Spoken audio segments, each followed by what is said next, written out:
Chapter 201. The bitter smell entered his nose, and Xiao-en slowly woke up. He looked at Fan Xian with an indescribable expression, and said with difficulty, "I believe Chen Pingping must be very disappointed in you. If you want to kill me, you kill me. If you want to let me go, you let me go. If you keep repeating things, how can you achieve anything great in the future?" Fan Xian's face was full of indifference. "Everyone else thinks I will kill you, but I won't. What's there to be afraid of? As long as I can obtain the information I want at the end of the story, I am happy to be a repeated villain." Although he said this, he still slowly lowered his eyes. He knew that Xiao-en was using his curiosity to his advantage. He knew that Xiao-en had a secret that even the royal family of Northern Qi and a grandmaster were interested in.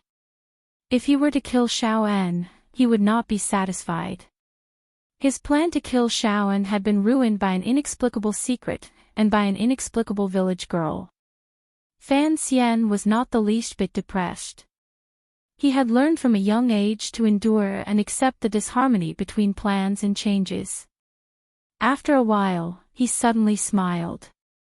"If I capture Zhuang Mohan to threaten you, will you reveal that secret?" Xiao-en slowly raised his head, and there was a trace of shock in his lifeless eyes. It seemed that he had not expected the young man in front of him to know that he and Zhuang Mohan were brothers. Of course, a venomous snake like you, someone who only thinks about your own survival, would probably ignore Zhuang Mohan, even though he has done many things for you. Fan Xian continued to look at Xiao-en with that oppressive smile. Suddenly, he had a thought, and said coldly, "So if there is a chance in the future, I hope you will tell me this secret. Otherwise, if I find out the secret of the temple, I will personally kill Zhuang Mohan." The temple. The temple. After 2 consecutive attacks, Xiao-en made a hoarse sound from his throat. He raised his weak arm and pointed at Fan Xian, his eyes full of shock. It seemed that he wanted to know how Fan Xian knew that the secret he was guarding had something to do with the temple.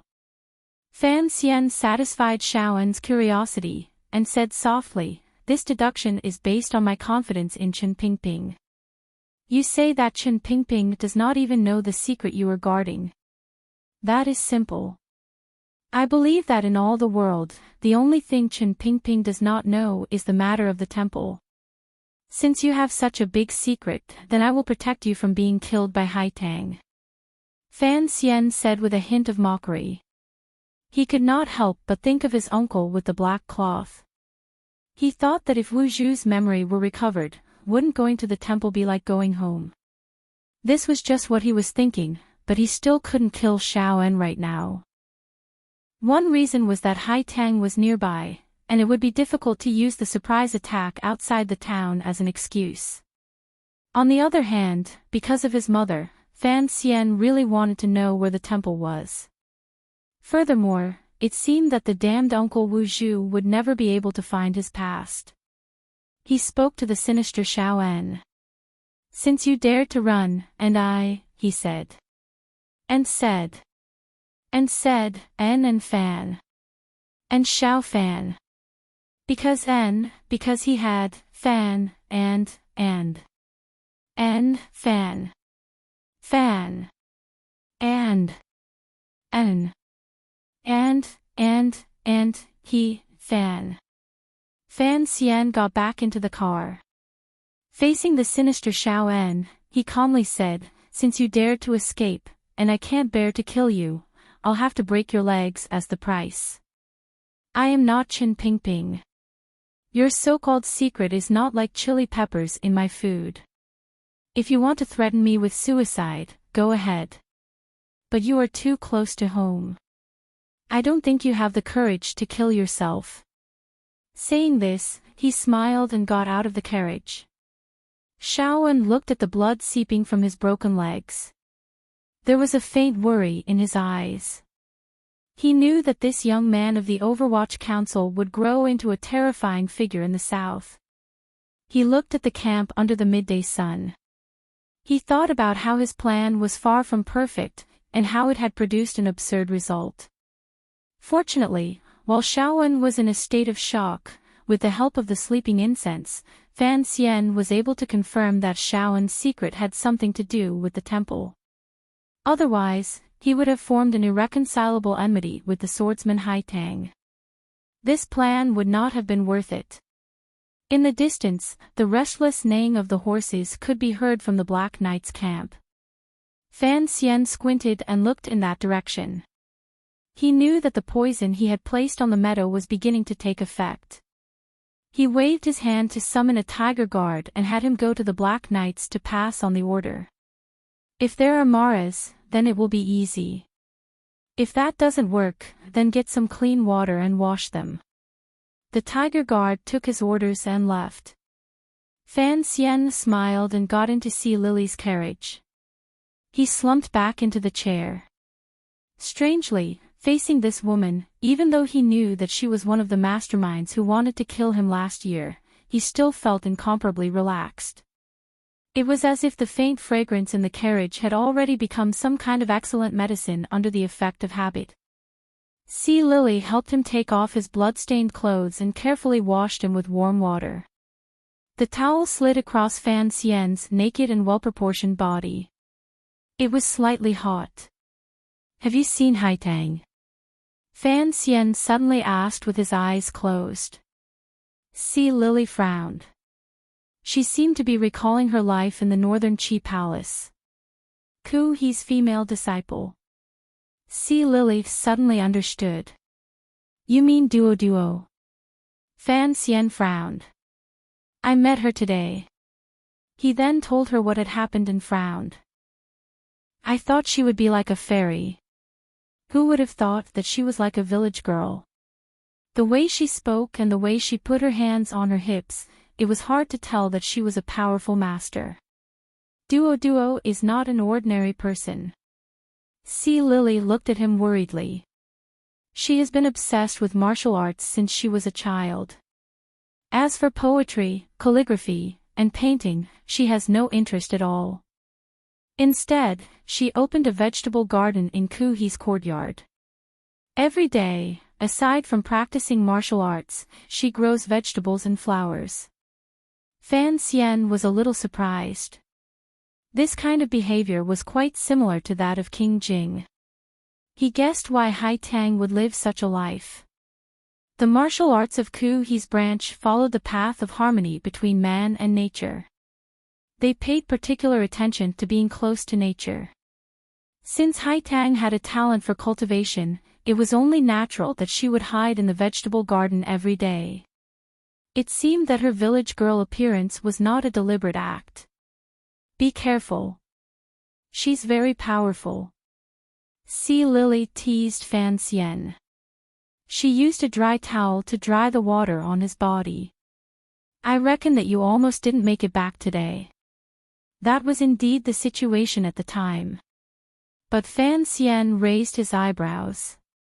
With a strange smile, he said, "Although my martial cultivation is not as good as hers, if we really fought, I think that at this time, she would probably feel much worse than me." Sea Lily looked at him with a smile. "After you enter the border of northern Qi, if Haitang comes to kill you, I won't speak up for you." Fan Xian smiled and shook his head. "After we enter the border of northern Qi, if she dares to kill me, I will take off my clothes and let her kill me. That is, if she isn't afraid of starting a war between the two countries." He suddenly looked at Sea Lily's soft body and thought of that night on the pleasure boat. He thought of the medicine he had used that time. He couldn't help but think of Haitang, whose whereabouts were unknown.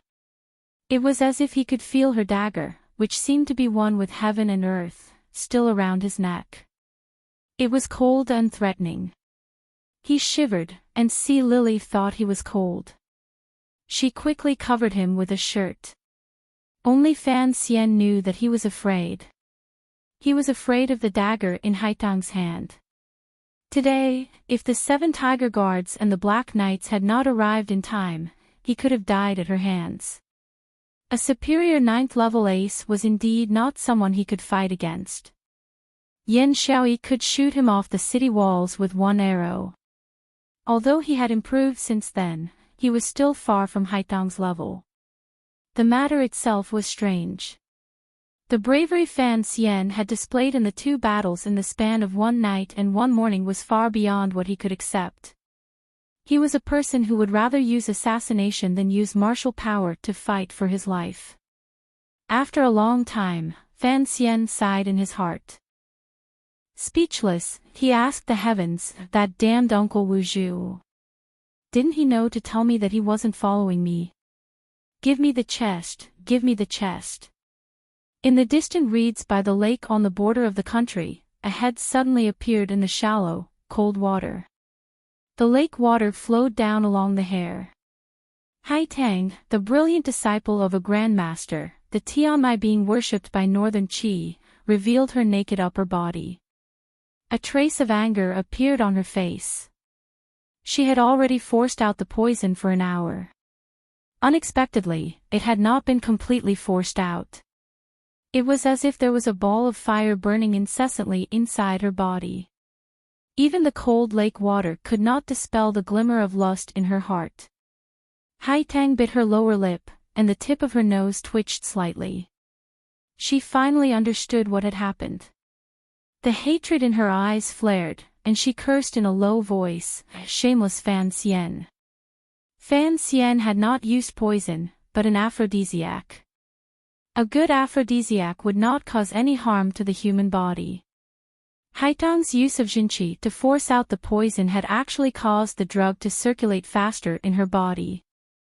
No wonder in this early spring cold lake, the girl's mind was still flying and her body was boiling hot. Haitang sighed softly, thinking of what the man called Fan Xian had said. He was an official, but he was also a man of martial arts. As a 9th-level master, he used such despicable means. But there were still many things she did not understand. When the poisonous smoke had come out, she had clearly held her breath. Could it be that during the fight, in a moment of carelessness, she had breathed in some remnant of the drug? She suddenly raised her right hand and frowned as she examined it. Only then did she discover that there was a small burn mark between her thumb and index finger. This burn mark did not hurt at all. It must have been caused by the poison on the needle. Haitang had always thought highly of herself, and had never cared about any poison in the world. That was why she had been able to pinch it with her hand. But she had not expected Fan Xian's poisoning method to be so complicated.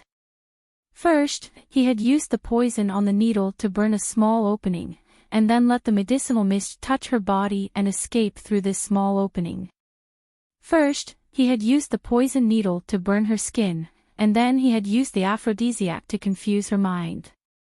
Her body was tired of spring, and the heavens had descended upon Fan Xian in great anger. Chapter 202. Haitang grunted softly, seemingly in pain. She dove back into the ice-cold bottom of the lake, wanting to expel the burning flame in her body. Her body rolled, crouched, and swam. From the surface of the lake, she looked like a white fish swimming with graceful postures. The fishes in the distance also followed, carefully swimming beside her naked body. After a long time, the lake exploded with a white splash. Haitang broke through the water and swept to the lakeside. A cool breeze stirred. She had already put on her coarse clothes. This woman was not very beautiful, but there was always a faint rustic feeling in her eyes. She was very amiable. Her eyes were unusually clear, reflecting the white birds on the surface of the lake. At this moment, however, there were 2 traces of anger in them. "Fan Xian, I'm going to kill you." It was clear that the poison had failed again. Fan Xian awoke from his meditative state and strolled leisurely through the camp. Northern Qi's ambushed troops had already been slaughtered by the Black Knights, and the corpses on the battlefield were the best proof. At this time, there were already envoys crossing Wudu to express their strongest protest to Northern Qi. "It's a pity." Wang Qinian followed behind him and sighed. It wasn't easy to calculate the location of the other party's attack and push the blame for Xiaoen's death to the other party. All kinds of evidence have also been arranged very well.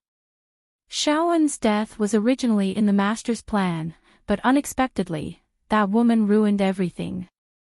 Fan Xian shook his head and walked over to a tree. Looking at the mist drifting over from a distant valley, he said quietly, "Perhaps I ruined her plan. Although Xiaoen didn't die in the right place at the right time, it's fine. At least I know what he was hiding. Let's torture him." Wang Qinian began to come up with a rotten idea. Fan Xian stared at him and said coldly, "Chen Pingping used 20 years of torture to no avail. Do you think we can make any progress in 2 short days? Then what do we do? Do we really hand Xiaoen over to the north?" Although Wang Qinian didn't know what Xiaoen knew, as an official of the Overwatch Council, he really didn't want to hand over this secret to the enemy in the north. Give it to Northern Qi for now. In any case, the people there who want to kill him are very powerful, and the people who want to protect him are also very powerful. Fan Xian furrowed his brows and wondered if he really had to use that chest. But the chest was not by his side, and he did not know where Uncle Wu Zhu was. Let's not think about this anymore. Fan Xian shook his head. Prepare to cross Wudu tomorrow. Be careful of that Haitang woman. If Xiaoen is killed within our borders, the responsibility will be ours. Should we send out the Shadow Knights to eliminate the target? You're just coming up with stupid ideas today. Fan Xian coughed and found that there was still some pain in his chest and abdomen. Leaning on the tree trunk, he said, if it was a battle between 2 armies, even if it was a great grandmaster, if he encountered a formation of Black Knights, he could only float away. However, if he used the Black Knights to search for people, he would probably be silently cut down one by that girl's dagger. You are very self-aware. A slightly angry voice came from the mountain path in front of him. A woman dressed in coarse clothes and with long hair that fell over her shoulders stared at Fan Xian.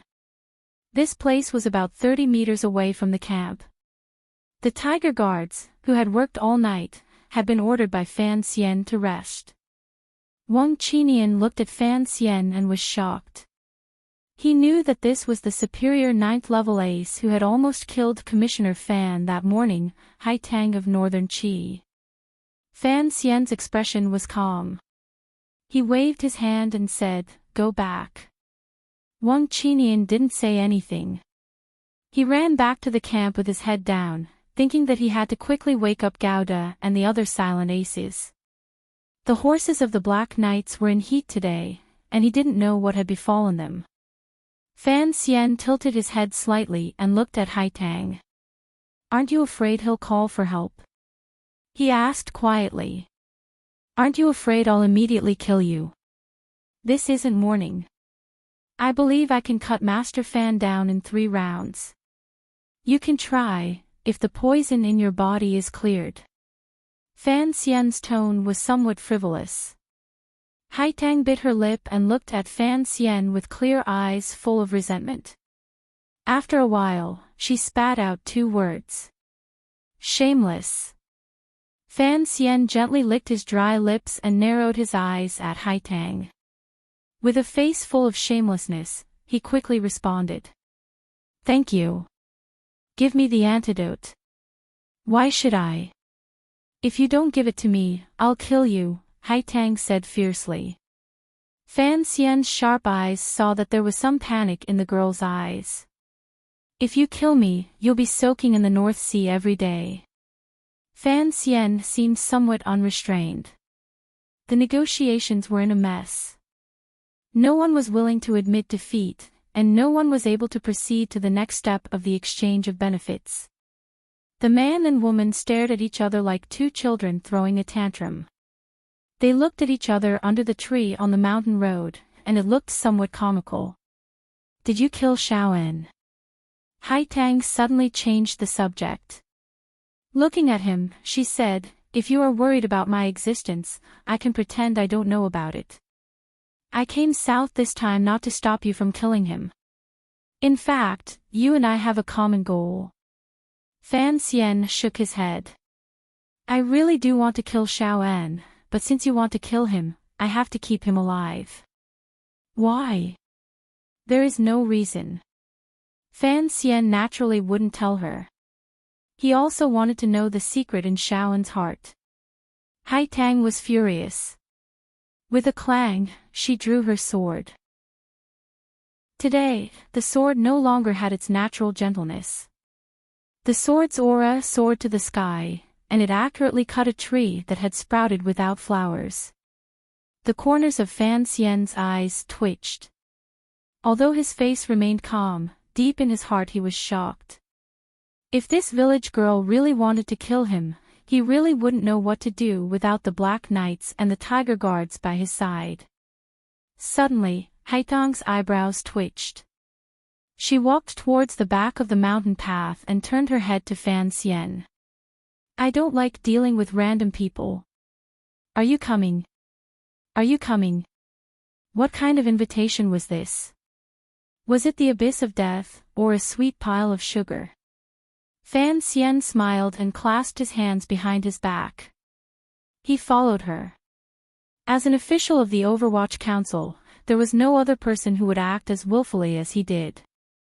To put it more seriously, this was an irresponsible act that didn't take his own life seriously. Watching the man and woman disappear at the end of the mountain path, there were a few swishing sounds. Several figures flew out from behind the branches of the trees and gathered together. Gaudik carried a long knife. He frowned at the mountain path and asked Wang Qinian, Master Wang, we should follow them. Wang Qinian's face showed some worry. Master is exceptionally wise, but a bit too lustful. Fan Xian naturally didn't follow because he coveted Haitang's beauty.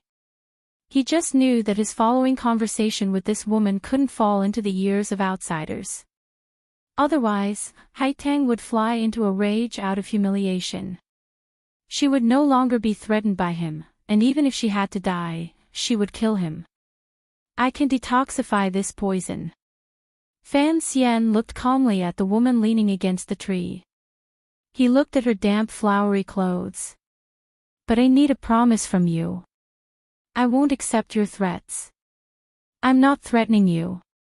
A slightly sad expression appeared on Fan Xian's face. I am an official of the Overwatch Council of the Kingdom of Qing. You have entered deep into the country and vainly attempted to kill the felons I am escorting. So I must use all means at my disposal to stop you. Do you think I would feel proud of using such despicable methods? His lips curled into a self-deprecating smile at the right time. Hai Tang was slightly startled. After a moment of silence, she suddenly said, What do you want me to promise? From here to the north of Wudu, there should still be a day's journey. I hope you won't strike during that day. Hai Tang looked at him calmly. You know very well that once you enter the kingdom of Qi, I can't strike again. Why? Fan Xian appeared surprised. Because I am a citizen of the kingdom of Qi. I must consider the people of this country. I cannot break this agreement in my own country. If I anger the royal family, and the two countries go to war again, the dead and wounded will not be the unarmed people. A faint look of worry appeared in Haitang's eyes. But I don't want Xiao An to return to northern Qi alive. Fan Xian listened calmly, but in his heart, he gradually came to a sense of propriety. It seemed that it was as Sea Lily said. This superior 9th-level master before him really was a country girl, bemoaning the state of the universe and pitying the fate of mankind. This was the good moral character that Fan Xian liked most in his enemies. Why did you kill Xiao An? Strangely, a look of disapproval and disgust appeared in Haitang's eyes. Don't you know that if Xiao An dies, that high-ranking official of yours who fell into the hands of the court will also die? Fan Xian was silent. Of course, he wouldn't tell her the darkest side of himself. He smiled slightly. I didn't kill him, did I? Even if Xiao dies, it is still your northern chi's responsibility. You sent troops to infiltrate our country. Do you think you can wash away suspicion? As for Master Yan, I believe I can bring him back to the kingdom of Qing. He paused, then asked curiously, why did you kill Xiao? His expression was a little naive, even a little stupid. Hai Tang looked at him with disgust. I don't need to explain it to you. Fan Xian shrugged his shoulders and took out a pill from his robes. The aphrodisiac that you have is something I developed myself, he said quietly. You cannot force it out with Xinqi. Having said this, he tossed the pill far away. Haitang's expression was one of anger, then embarrassment. She was angry again and again, her expression changing constantly. She caught the pill and looked at him coldly. I didn't agree to it. Why are you willing to give me the antidote? Fan Xian sighed and turned his body so that his wide and solid back was facing the woman behind him. His hand gently held onto a new branch as he looked at the mountain valley's first green staining the peaks and the wild flowers on the mountain slope in the distance. Chapter 203. Last night, the rain was light and the wind was strong. Deep sleep did not sober the wine. Ask the curtain rollers, and they say Hai Tang is still the same. Do you know, it should be green fat and red thin. Fan Xian softly recited from beneath the tree. His voice was gentle, but it was unclear whether he was talking about a person or an object. This was the first time since that night in front of the palace that the immortal of poetry, Fan Xian, had composed a poem. This girl called Hai Tang quietly looked at that slender and even somewhat thin body. She gradually loosened her grip on the dagger. If you want to fight, then I will fight. Fan Xian suddenly turned around. His face was full of smiles, but he still carried a look of unswerving determination as he looked at Hai Tang. It's only one day. I would like to see, even if I do not use those half-drunk methods, whether or not I can protect Xiaoan's old life from Hai Tang's hands. Drunken tricks.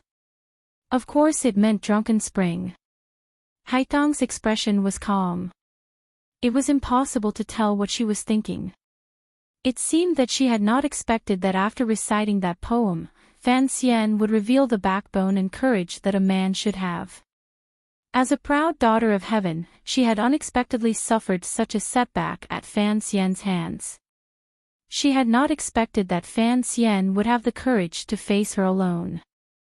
At this moment, she truly did not understand the young official in front of her. She could not help but frown slightly. But it seemed that she was interested in something else. She quietly said, Master Fan, I have heard that you will no longer compose poetry. Why are you in the mood today?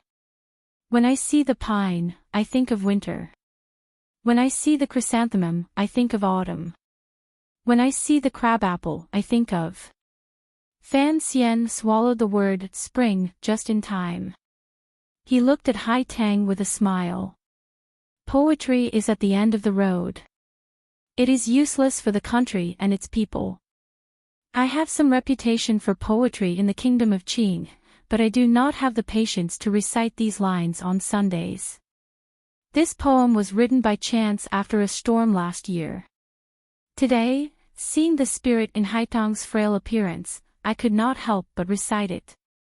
I hope you do not blame me for being absurd. Hai Tang raised her head and squinted at Fan Xian. She suddenly smiled.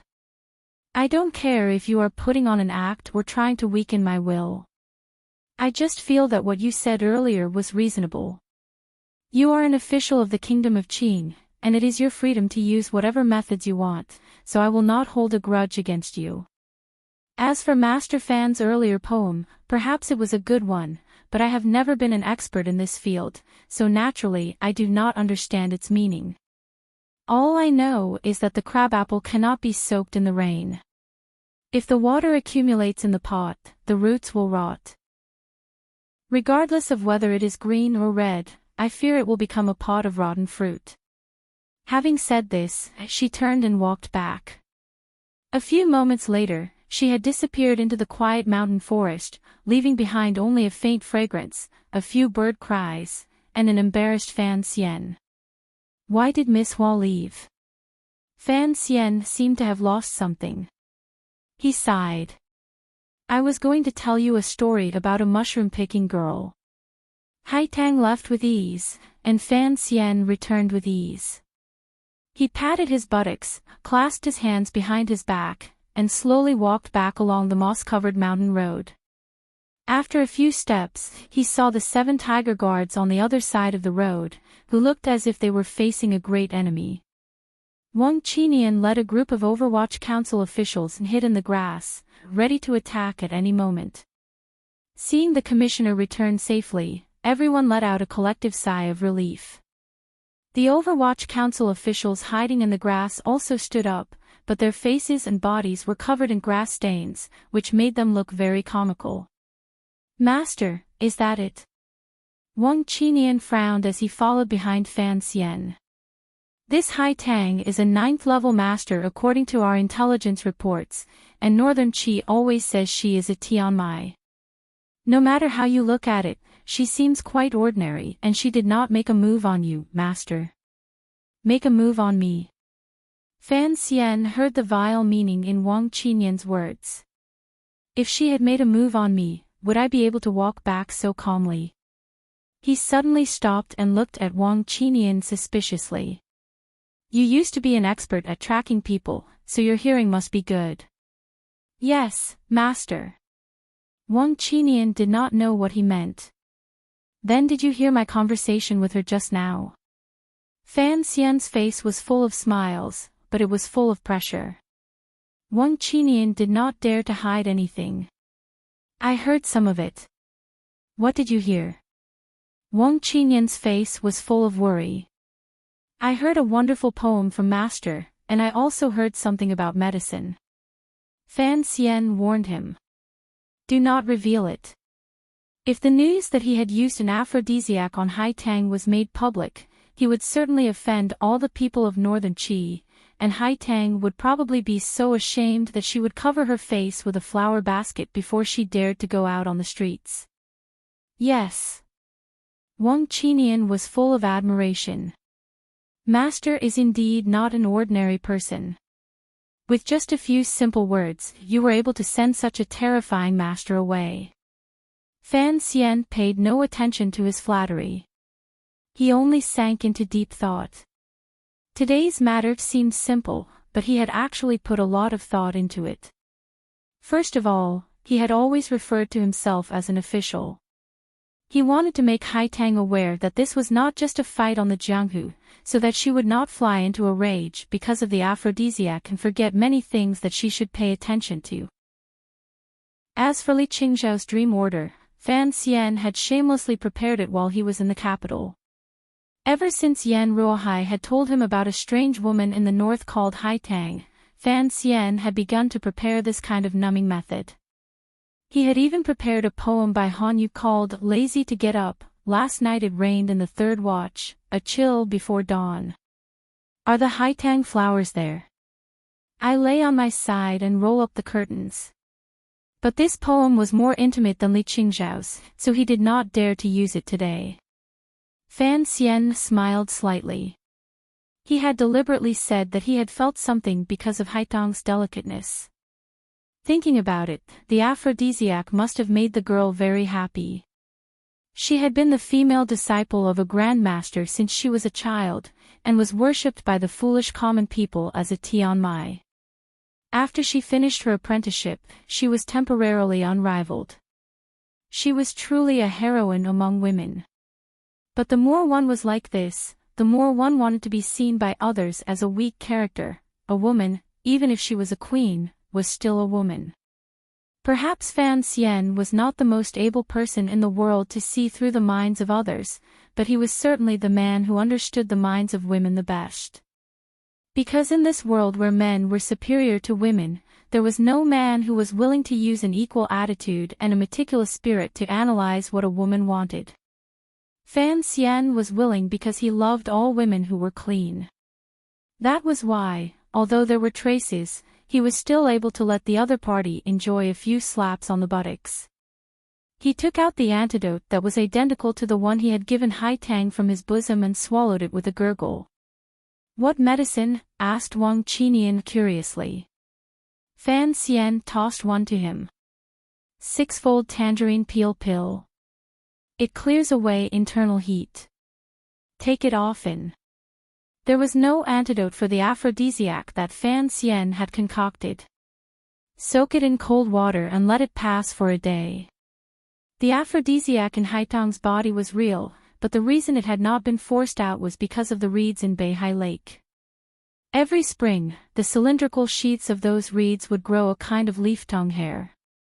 When this white hair fell into the water, it would interact with Fan Xian's medicine, making the woman's body feel numb and itchy, making her think that the poison was still lingering.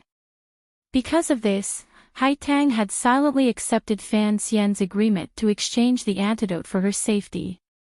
Thinking of this, Fan Xian couldn't help but shake his head and sigh. He really was a very lucky man, but he didn't know when his luck would end.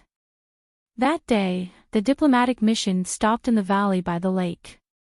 Xiao An, with his broken leg, sat listlessly in the carriage. He knew that what awaited him would be imprisonment by the royal family of Northern Qi. The people of the Zhan family had always been extremely fanatical. In order to find the whereabouts of the temple, they would certainly not let him off easy. And in order to prevent this from happening, He would probably use his power to kill him. As for Huer, the old man suddenly grew tired of the intrigue and thought that if he had died at Fan Xian's hands in the morning, perhaps that would have been a good ending. The diplomatic mission that had crossed the border had not yet returned, and was probably throwing a tantrum at the Northern Qi officials. Indeed, the corpses outside Wudu had already been collected by the kingdom of Qing. These were the greatest evidence of the Northern Qi army's trespassing and futile attempt to rescue the prisoners. In the current state of affairs, the kingdom of Qing was the main attacker, and the other countries were the main defenders. Fan Xian's diplomatic mission had no choice but to fly into a rage and take advantage of this opportunity to stir up trouble. After who knew how long, the Northern Qi officials had finally calmed the Qing envoy's anger. The secret agreement and the open agreement had finally entered the next stage. The diplomatic mission's carriages formed a long procession, and they slowly circled around the shore of the North Sea Lake and turned into another valley. Fan Xian sat in the carriage, looking at the vast and boundless lake and the gradually rising mist. His face was expressionless, but his mood was somewhat complicated. The carriage pressed against the meadow, leaving deep tracks and turning over fresh soil. The four-wheeled carriage was moving with great force, and only then did it not sink into the wet meadow. Before entering the town, Fan Xian boarded Sea Lily's carriage for the last time. The two of them looked at each other in silence. After a while, Fan Xian said quietly, "After entering Northern Qi, it will be inconvenient for me to visit you." Sea Lily nodded slightly, and her expression became much calmer. She said softly, "It has been hard on you all this way, sir." Fan Xian looked at the woman's soft and beautiful face, and the smooth curves of her body. He tilted his head slightly, as if he was about to say something. In the end, he reluctantly closed his mouth and left the carriage. The meadow outside the town of Wudu still bore the bloody traces of yesterday's battle. In the deepest patch of grass beneath the mound, there were still broken limbs and weapons. Fan Xian leaned against the carriage window and looked at the marks in the grass. He thought of the terrifying killing power of the Black Knights yesterday, and was secretly shocked. The corpses of the Northern Qi people had already been transported back to their country. As for what compensation they would have to pay in the future, that was not something Fan Xian needed to consider right now. The carriages entered the town, but they did not stop. Under the gazes of the numb townsfolk, they slowly moved along the stone road, heading northeast. The curtain was still open. This was Fan Xian's personal habit. He liked to sit in the carriage and look at the people and scenery along the way. He did not want to have his eyes covered by a black cloth. Chapter 204. Wudu was a remote town on the border between the Kingdom of Qing and Northern Qi. Because it was not a battleground, no major battles had taken place there for many years. However, both sides had their own garrisons, so skirmishes were inevitable. When the two countries focused their trade and war efforts on the vassal states south of Wudu, the town became even more depressed and silent. Fan Xian knew that this town belonged to Northern Wei 20 years ago, and was later incorporated into the Kingdom of Qing. So the townspeople did not feel close to the diplomatic mission. It seemed that it would take some time for the people of the country to truly accept the fact that their ruler had changed. The glazed tiles of the town reflected a dim light into the sky. Sitting in the carriage, Fan Xian narrowed his eyes and kept thinking about what he should do after entering Northern Qi. The secret that Xiao En spoke of was something that Fan Xian had to obtain. This was even more important than the mission and interests of the Kingdom of Qing. Because the temple was connected to Uncle Wu Zhu, and the words his mother had left in the chest had revealed that she had once snuck into the temple and stolen something. A faint smile rose to the corners of Fan Xian's lips. He had never seen his mother, but, strangely, he loved that woman called Yi Qingmei very much. Thinking of how, many years ago, a little girl had secretly run into an illusory temple that no one knew she was in, he sighed in admiration. He sighed in admiration of his mother's courage, and wisdom. Fan Xian knew that he was not as good as his mother, but this fact did not discourage him in the slightest. On the contrary, it made him more eager to face this seemingly beautiful, but actually very dangerous, second life. So he needed to know where the temple was, and then feel the place where his mother had stepped, and feel the scent that she had left behind. Outside Wudu was a small river, which was now the border between Northern Qi and the Kingdom of Qing. A temporary bridge had already been built across the river, and it could accommodate a single carriage. Officials from Northern Qi and the official from the Chamberlain of Dependencies were waiting on the other side of the bridge for the diplomatic mission to arrive. On the other side of the river, the lethargic, sallow, and emaciated local soldiers were also on guard. Looking at the way they held their spears, one could not help but wonder if they were displaying the dignity of their country's military, or if they were hugging their spears to sleep. The first carriage stepped onto the bridge. The wheels of the carriage made contact with the undulating and simple wooden bridge, making a creaking sound. It looked as if the bridge could collapse at any time. It was a little scary. Fan Xian had already gotten off the carriage. He strolled to the other end of the bridge and greeted the Northern Qi officials who had come to greet him. He then turned his head to watch the carriages behind him slowly roll over the bridge, one after the other. The bridge seemed to be increasingly unable to withstand the continuous violence, and the creaking grew louder. Seeming to notice Fan Xian's worry, the Northern Qi official hurriedly explained, "I have." "There is no problem." Fan Xian nodded. He knew that when two countries interacted, everything was judged by strength. There was no need for him to be overly friendly with this low-ranking official. His mind was mainly focused on the convoy of carriages. If Haitang truly wanted to silence Xiao En, then this bridge would be her last chance. As the female disciple of the Grand Master Ku He, she had to be responsible for her master's reputation, as well as the safety of the people of Northern Qi. So she could not act within the borders of her country. Suddenly, Fan Xian's heart skipped a beat. He slowly turned around and saw a forest of poplar trees on the southeastern bank of the river. The trees were thin, but they pierced the sky. They looked as solemn as the long spears of an army. A village girl dressed in flowery clothes was carrying a basket as she watched the carriages pass by. A cool breeze blew past, lifting the flowery cloth wrapped around her head, revealing an ordinary face and a pair of clear eyes. Fan Xian smiled at the girl named Haitang, and nodded imperceptibly to show his gratitude, as well as to express his goodwill.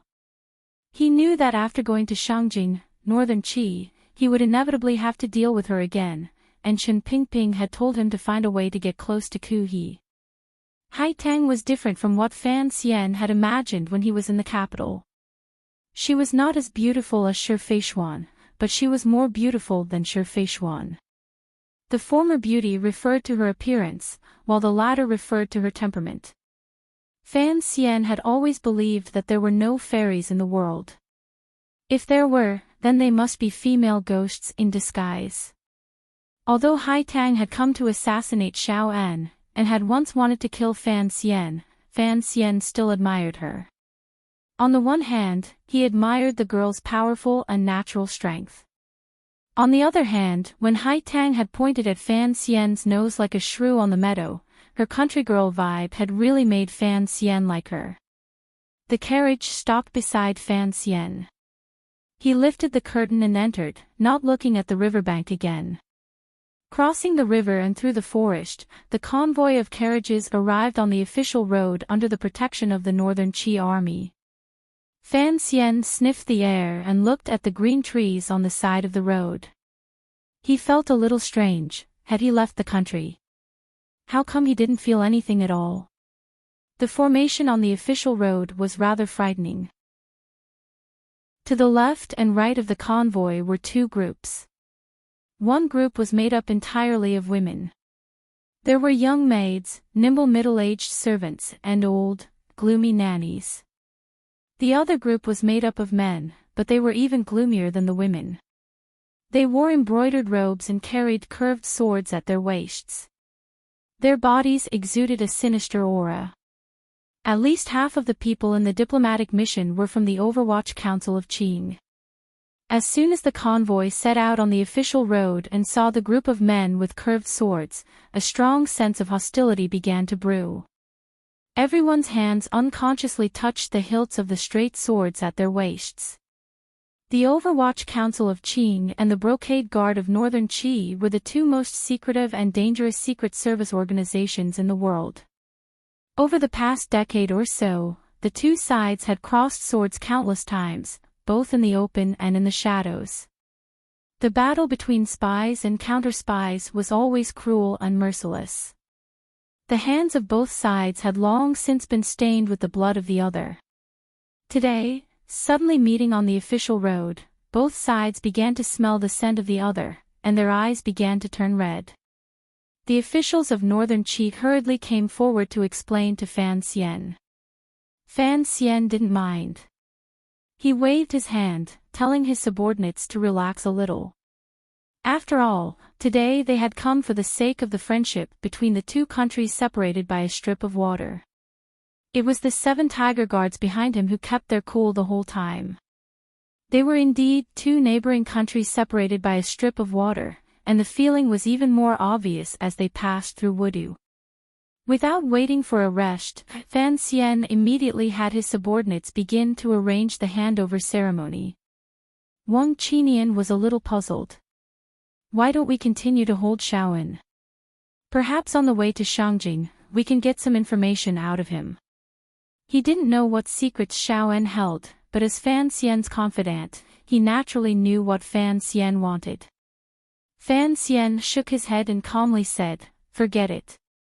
It's not that convenient to travel with these Northern Qi spies.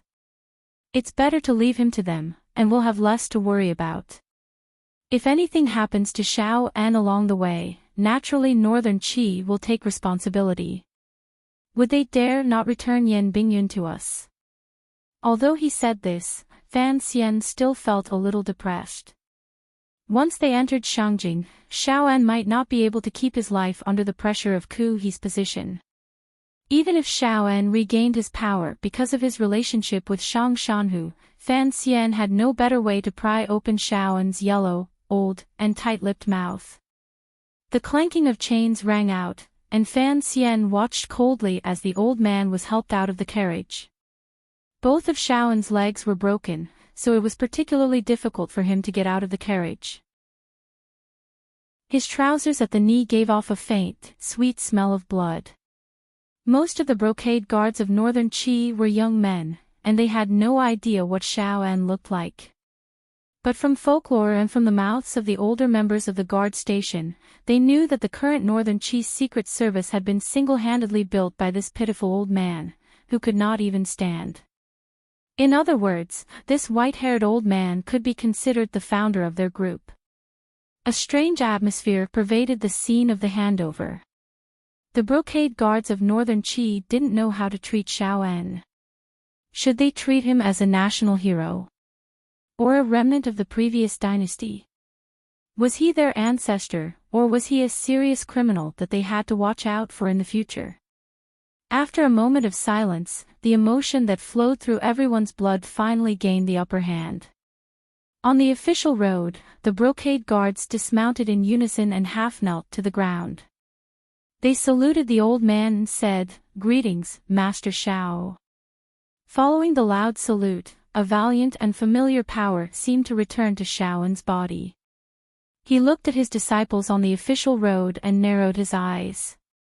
His silver hair danced in the wind. His withered lips parted slightly, but he didn't say anything. He just waved his hand calmly. It was this wave that made Fan Xian, who was observing from behind, feel a chill in his heart. Xiao straightened his body. His iron-like shoulders seemed to have regained the strength to bear the weight of the world. On the other side, the maids from Shangjing had long since boarded Sea Lily's carriage. No one knew how they had managed to carry so many ornaments and utensils with them, but Sea Lily was able to take a fragrant bath in the carriage. After a long time, the carriage door opened, and Sea Lily stepped out, stepping on a soft embroidered stool.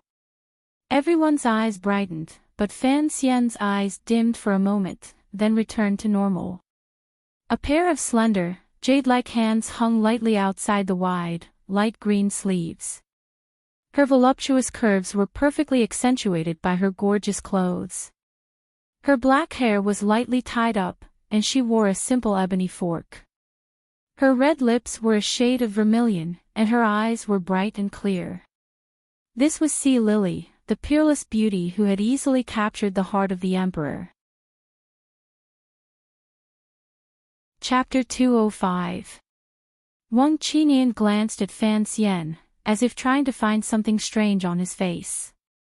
After all, if Sea Lily were to leave, she would forever be in the palace, and the two of them would probably never see each other again. Unexpectedly, Fan Xian's face was still calm, and his eyes were as clear as a lake. He smiled and walked forward, bowing to Sea Lily through the crowd of women. Just as he was about to say something, a pair of disdainful eyes stared at him from the side. Fan Xian was a little annoyed. He turned his head and saw that it was an old nanny dressed in clothing that clearly had some status. Before he could speak, the old nanny spoke coldly and disdainfully. "Southern Qi official, Lady C has now set foot on our territory. She no longer needs to be reprimanded by you, right?" Fan Xian frowned, wondering where this was coming from. Then he heard the old woman whisper to herself in disdain, "This official of the southern court dares to stare at a young lady. He has no manners at all." This old nanny was an old member of the royal palace, and had always had a high status. When Sea Lily was a child living in the royal palace in Shangjing, Northern Qi, she had served her.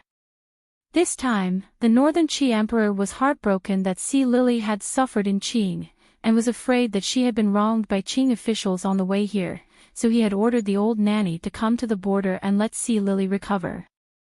Fan Xian frowned again. Suddenly, he walked toward the carriage where Sea Lily was standing. The Jinqi in his body was tyrannical, and at this moment, he only released a little bit of it, but it was enough to make the women around him cry out and fall to the side, making a path for him. At the other end of the path was Sea Lily, who was sitting uneasily under the carriage. "What a rude fellow!" The old nanny was furious. "What do you want, you southern barbarian? Someone, kick this man out." Hearing this, the brocade guards and officials from Northern Qi hurried over. A few of them were unprepared to draw their scimitars from their waists. The Northern Qi official who received the diplomatic mission knew of Fan Xian's background. He was the son-in-law of the Prime Minister, the eldest son of the Minister of State, the consort of the Qing Emperor, and the immortal poet who had provoked Northern Qi's Zhuang Mohan into vomiting blood. This was no ordinary official. In last year's battle, Northern Qi had suffered consecutive defeats, and in this diplomatic agreement, they were the guilty party. How could they dare to be rude to such an important person? The official quickly dismissed the brocade guard. The old nanny was even angrier. She pointed at the official and scolded, "How can we allow these southern barbarians to act so presumptuously on our territory?" Relying on his time in the royal palace, Old Yu only knew the depths of Ho-Hai. How could he know the depths of the world? He gritted his worm-like teeth, puffed up his cheeks, and waved his withered palm toward Fan Xian's face. "Paw!" Fan Xian smiled and held the old nanny's wrist. He tilted his head to look at her. The old grandma felt her hair stand on end from the stare, but she still forced herself to say, "Let go. See if I don't slap you for real." Another smack. This time, it was the old nanny who had been slapped in the face. Her legs gave way, and she fell into the yellow dirt on the official road. The old woman covered her pained face and looked at Fan Xian in shock. Perhaps it had been many years since she had been hit, so after being hit, she was so shocked that she forgot to cry out in pain. Fan Xian pulled back his hand. He was disgusted by the old bark he had touched. He wiped it on his clothes and said quietly, "Since you say I am a southern barbarian, then I will show you." This slap made everyone feel dizzy. No one could have imagined that Commissioner Fan Xian, the immortal of poetry, would raise his hand against an old woman. The official quickly wiped away his sweat and explained, "She is an old member of the palace. Even the common officials have to give her some face." Fan Xian looked at the old woman, who was sitting on the ground and covering her mouth. He shook his head slightly and smiled. "I am not an official of Northern Qi, so I don't have to give her face. Don't say she's an old member of the palace. In my heart, she is a shameless old member of the palace." These words were far too arrogant. He didn't even care about the face of the Northern Qi palace. The official gritted his teeth and lowered his head. He knew that the situation was not in his favor. Even if Fan Xian had hit her, he couldn't say anything. Fan Xian walked directly to the side of the carriage through the empty path. No one dared to stop him now. He smiled and looked at Sea Lily. "Take care of yourself in the palace," he said quietly. Sea Lily curtsied slightly. The panic in her eyes had now been well concealed. She pursed her lips and replied lightly, "You have taken care of me on the way. I have nothing to repay you for your kindness. I am truly at a loss as to what to do." Fan Xian smiled. "What to do is good. Don't worry." With a few simple words, he had determined the future of Sea Lily's brother in the capital. Fan Xian silently retreated, standing far away in the middle of his envoys' carriages. He watched as the old man and woman, who had traveled with him for a long time, boarded Northern Qi's carriage. He narrowed his eyes and felt that something was strange. Northern Qi did not seem to treat this as a secret agreement. Logically speaking, Shaoan should have been secretly sent to Shangjing. With so many brocade guards present today, there was no way to hide it. If Shang Shanhu asked for Xiao En from the royal family of Northern Qi, how would the young emperor respond? Haitang's side was another opposing force. It seemed that the royal family of Northern Qi was in for a headache. Fan Xian was also curious about how Sea Lily was being treated. He could see that the emperor really liked her, otherwise he wouldn't have gone to such lengths to receive her. But even if Sea Lily was the granddaughter of the Qing prince, after all these years, she had long since lost her value. Could it be that the young emperor really believed in love? But wouldn't the Empress Dowager be angry at such a serious matter? How could Lily enter the palace? The old man with the broken legs boarded the carriage in silence. Fan Xian couldn't help but sigh to himself. Shaoan had just gotten off the prisoner's carriage, and now he was in another. How could one carriage carry the 20 years of separation and the loss of freedom? After entering northern Qi, the Black Knights quietly returned to their encampment near the capital. The safety of the envoy was left to the northern Qi brocade guards and the troops along the way. Fan Xian had a rare moment of leisure, and he was quite content. In any case, they were on foreign soil.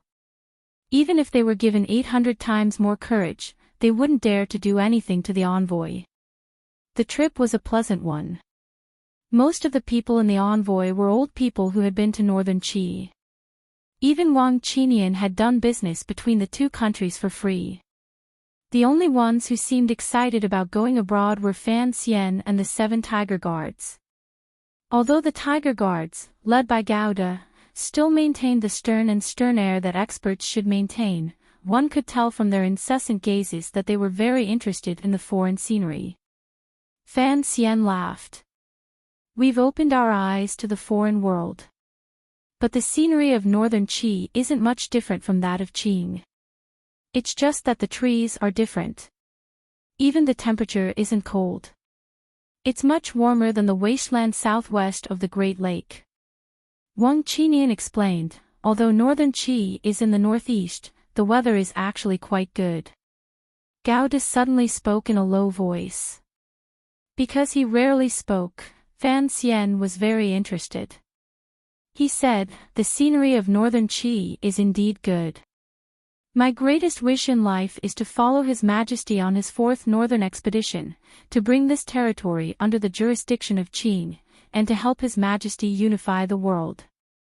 The carriage rattled along the official road. Outside the window, the green leaves of the deciduous trees, large and small, swayed in the wind created by the carriage, as if they were shaking their heads and sighing. Fan Xian sighed. On this beautiful spring day, let's talk less about fighting and killing. Although he said this, he still quietly explained all the things that they should pay attention to in Shangjing. This time, there was no need to negotiate. As for the implementation of last year's agreement, it shouldn't be too difficult, but there were some things that needed to be taken care of. Aside from Fan Xian, Wang Qinian, and Gauda, the only other person in the carriage was the deputy of the diplomatic mission, Master Lin Jing of the Chamberlain of Chamberlain. So there was nothing taboo about their conversation, as long as it wasn't overheard by the people of northern Qi outside.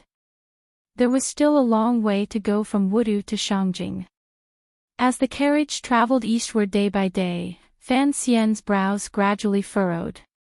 He was no longer in the mood to look at the dull scenery outside the carriage. In his heart, he was thinking, where should Shaoan be at this time? And Lily. Before she entered the palace, what kind of identity would the young emperor arrange for her? Chen Pingping's plan of white sleeves had already been secretly broken by Fan Xian. Would Fan Xian's plan of red sleeves come to fruition one day? Seeing that Fan Xian was not in a good mood, Lin Jing respectfully said, Sir, although the diplomatic mission is safe, the journey is long and tiring. Please be patient, sir. He was well aware of Fan Xian's status. That day at Wudu, when he had slapped the old nanny, Lin Jing didn't think it was a big deal. Given Fan Xian's status and temper, in the capital of the kingdom of Qing, he would even dare to beat up the Guo family and guard Ye's only daughter, let alone a mere servant woman. He also knew that this diplomatic mission would be carried out according to Fan Xian's orders. He was just a minor character dealing with miscellaneous matters, so he was afraid that Fan Xian would be in a bad mood and cause trouble.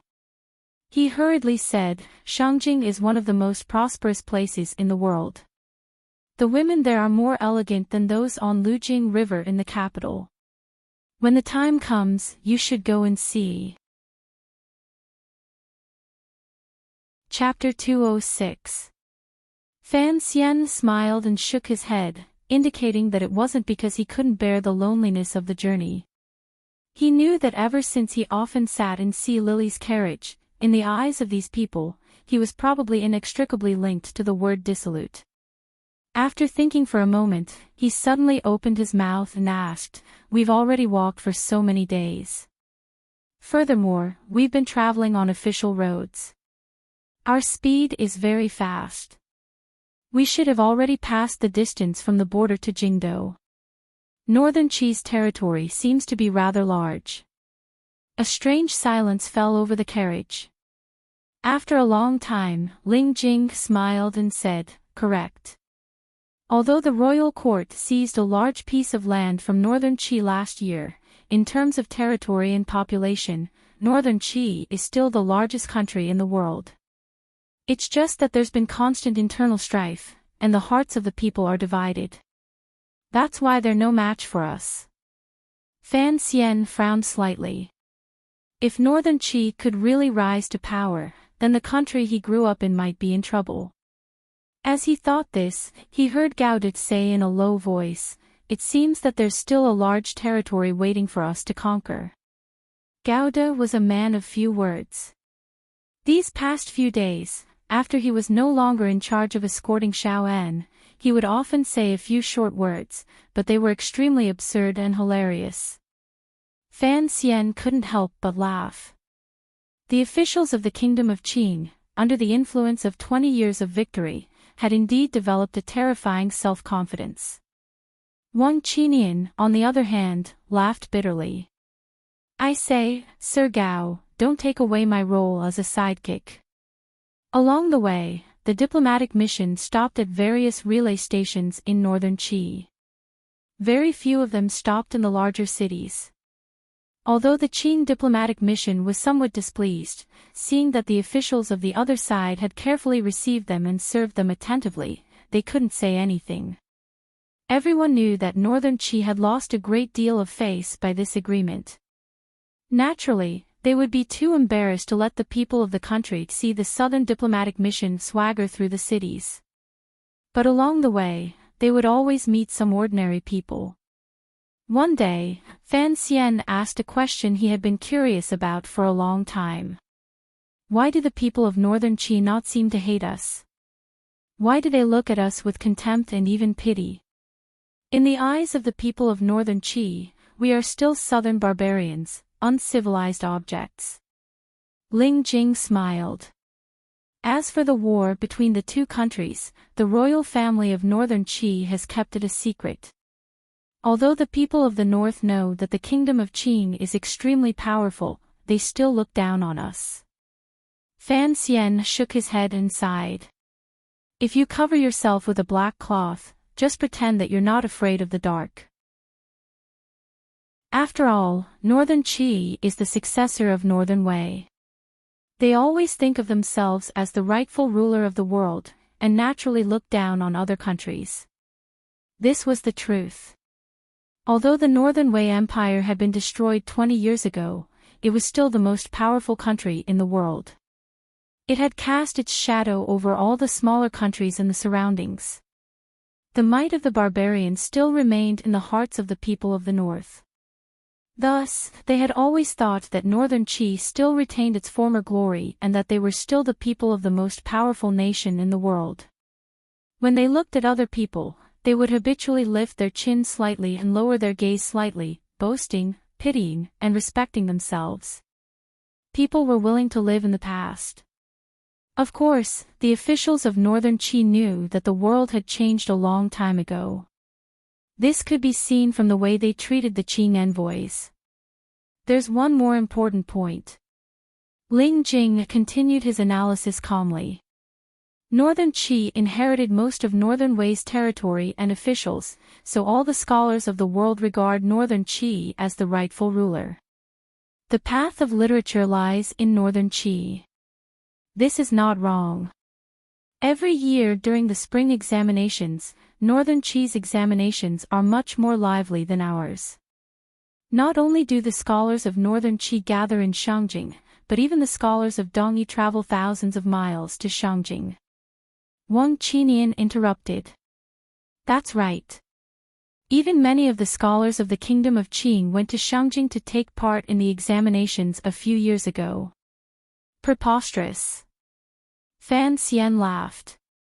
Can people of Qing become officials of northern Qi?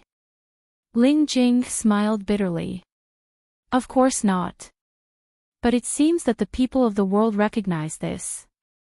So as long as a scholar can enter the top 3 in the northern Qi examinations, no matter what country they are in, they have the right to be an official. Even our kingdom of Qing is no exception. Sir, you were once a professor of the Imperial College. Surely you know of Shu Wu. Fan Xian nodded. Ling Jing sighed. Shu Wu the scholar took the examinations in northern Qi. His teacher was Zhuang Mohan. That's why he calls himself Zhuang Mohan's student. Sir, think about it. Shu Wu the scholar clearly passed the imperial examinations in northern Qi, and yet he was able to return to Qing to become an official. You can see that northern Qi's literary style is flourishing. Fan Xian laughed and shook his head. No wonder His Majesty has been trying so hard to make a name for himself. It's probably because he can't stand this kind of vexation. Correct. When it comes to martial arts, no one can compare to our kingdom, Ling Jing said. It's just that when it comes to literature, there have never been any true talents. Literature is the end of the road, Fan Xian said. Ling Jing thought of something and laughed. Of course.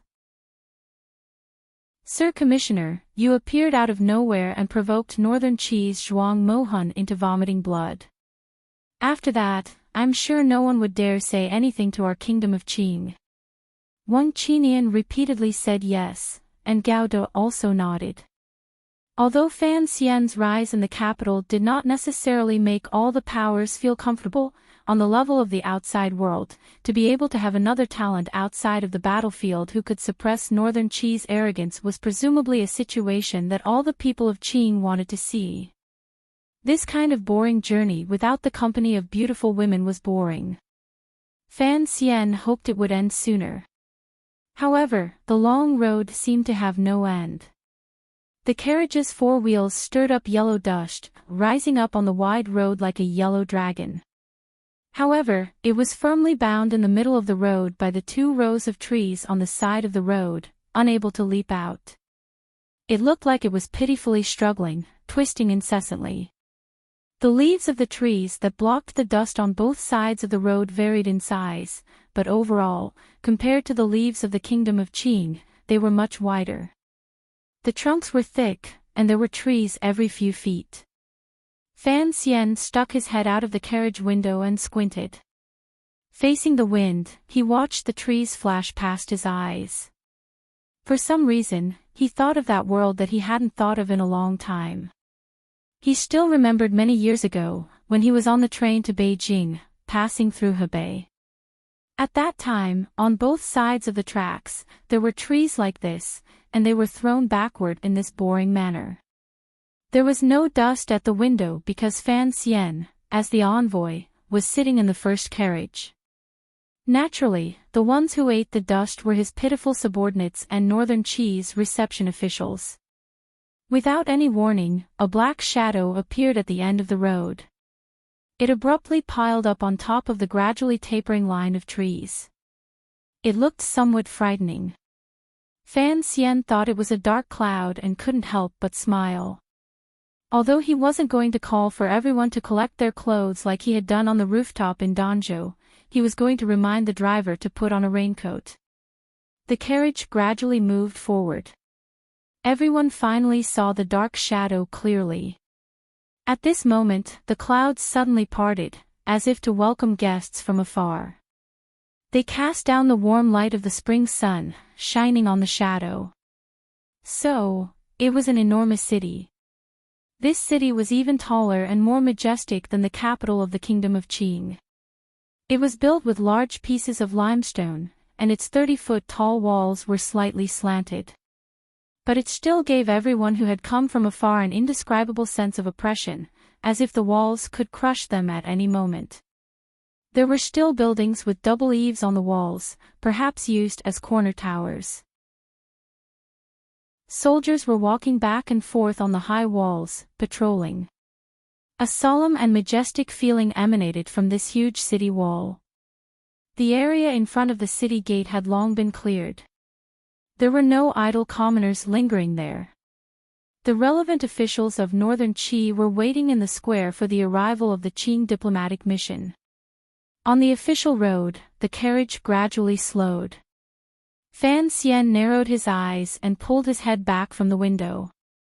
He hadn't thought that the capital would appear in front of him in such a shocking manner. He wasn't prepared at all. They had arrived in Shangjing, northern Qi. The ceremonial music began, and both sides greeted each other. The northern Qi officials wore bright and luxurious clothing, while the Qing diplomatic mission was tired from the journey and couldn't help but look tired. Comparing the two, it was very obvious. Fan Xian calmly looked at all the complicated procedures in front of him. Only when it was time to introduce himself did he nod slightly in acknowledgement. In the eyes of the northern Qi people, this handsome young official was an arrogant little man, but Fan Xian didn't care at all what kind of impression he left on them. His attention was completely focused on the buildings of Shangjing, northern Qi. This enormous city had stood on this piece of land for who knew how many years and how much wind and rain it had weathered. The edges of the huge limestone had been weathered, but it still stubbornly maintained its hardness. Fan Xian felt a little emotional.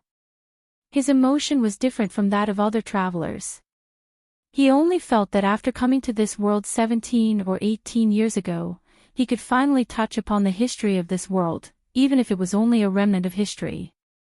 Although the capital of the kingdom of Qing was also very large, everything seemed to have a certain freshness to it. Fan Xian knew that this smell was left behind by his mother, so he could see the ancient buildings today, and he felt a strange sense of vicissitudes. Chapter 207. Greetings, Commissioner. The one who interrupted Fan Xian's thoughts was the Qing envoy stationed in northern Qi, Master Lin Wen. Fan Xian looked away from the mottled walls. In this country, it would be better to call me Envoy Fan. Lin Wen was slightly taken aback. He had always been far away in a foreign country, so he did not know the details of what had happened in the capital. But he knew that Commissioner Fan was a popular figure in the court. He had not expected his first greeting to be rebuffed. Looking at Fan Xian's expression, Lin Wen could not help but think that this young official was relying on his father's influence and was pompous. He could not help but worry. Lin Jing smiled. Master Fan, what you mean is, since we are here to declare our friendship, we should not use the identity of the Overwatch Council, lest the other party be unhappy. Lin Wen finally understood. He smiled. As you wish, Master Fan. Fan Xian turned his head to look at the official stationed in northern Qi. His face was upright, but he looked somewhat familiar. He could not help but feel puzzled. Standing to the side, Lin Jing explained, Lord Lin Wen is this one's cousin. Fan Xian was enlightened. So that's how it is. Father and son go to war, and brothers fight tigers. With you two here, I believe this mission will go smoothly. A northern Qi official walked over, and the three of them stopped talking.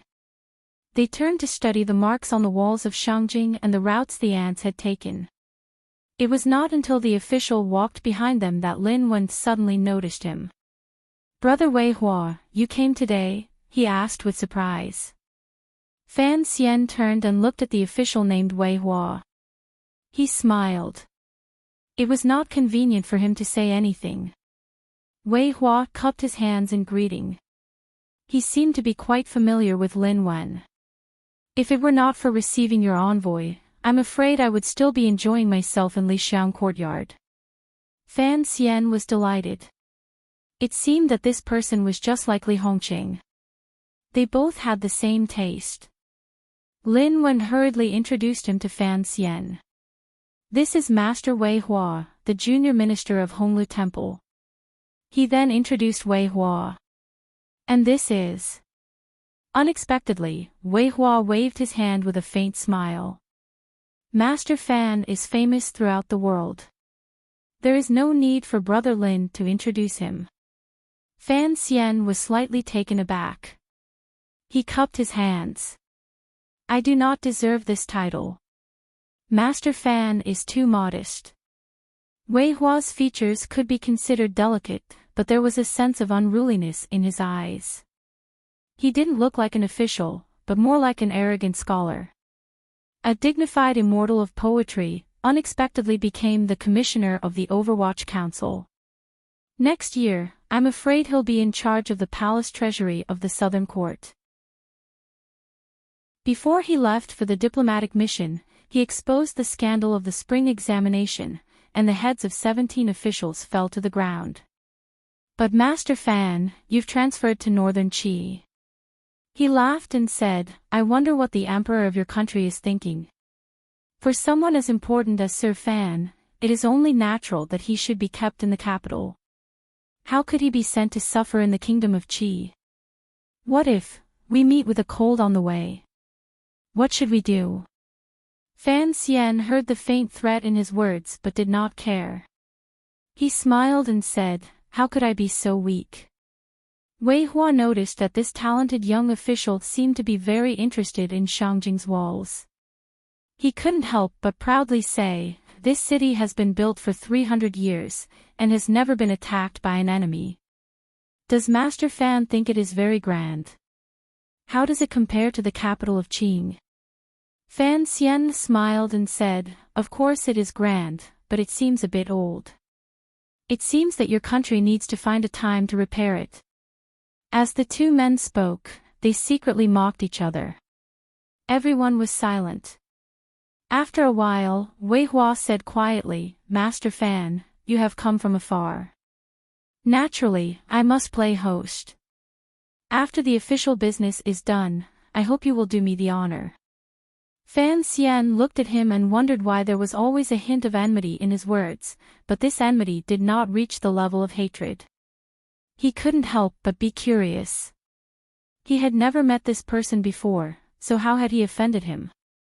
Lin Wen laughed and said, let Envoy Fan know that this Master Wei Hua is the eldest son of the Marquis of Changningho, who went on a diplomatic mission to the Southern Court last year. Envoy Fan had a drinking contest in the palace last year, and the Marquis was unable to hold on and passed out. After returning home, he never forgot about it, saying that the Southern Court had produced a powerful young man. Not only was he good at poetry, but his capacity for liquor was also astonishing. Master Wei Hua often listened, and naturally wanted to compete with you. So that's how it is. Fan Xian laughed bitterly and looked at Master Wei Hua again. Sure enough, he saw some similarities between him and Changningho. Last year, he had been the deputy to receive the Northern Qi diplomatic mission, and had come into contact with Changningho quite a bit. Later, during the palace banquet, they had a good drinking contest, and could be considered half a drinking buddy. He couldn't help but clasp his hands together and say, Brother Wei, if you want to avenge your father, you'll have to wait a few days. Otherwise, if I get drunk and become muddle-headed, it won't be easy to explain to His Majesty. Everyone laughed and left the matter for another day. Shangjing, Northern Qi, was indeed bustling. Although the streets were not wide, there were restaurants along the way, with green tiles and pale walls and tall trees. The scenery was beautiful, and the people on the streets smiled warmly, full of confidence and pride. It did not look like a defeated country at all. The diplomatic mission was received by Wei Hua, and they headed west of the city. They were arranged to stay in the royal courtyard behind Honglu Temple. From this arrangement, it could be seen that the Emperor of Northern Qi was giving the Qing diplomatic mission enough face. Along the way, Fan Xian chatted with Wei Hua, and found that he was very familiar with the Qing bureaucracy. Not only could he name some of the nobles, but judging by his tone of voice, it seemed that he was acquainted with Crown Prince Jing, Li Hongqing. This surprised Fan Xian. The capital of the two countries was far from each other, and Fan Xian didn't know how they had met. During their conversation, Fan Xian had a vague understanding of Northern Qi's current state of affairs. Of course, before he went north, he had already read countless files in the Overwatch Council. He knew that the Northern Qi court was far from as harmonious and brilliant as Wei Hua had described it to be. The Empress Dowager of Northern Qi was only in her 30s, and was still young. The emperor had not been in power for long, and could not completely control the court. The emperor's faction and the empress's faction each had their own faction in the court, and they were fighting silently. If it weren't for the fact that the two countries had fought last year, and Northern Qi's complete defeat had temporarily suppressed the conflict, Shangjing would probably be in chaos by now.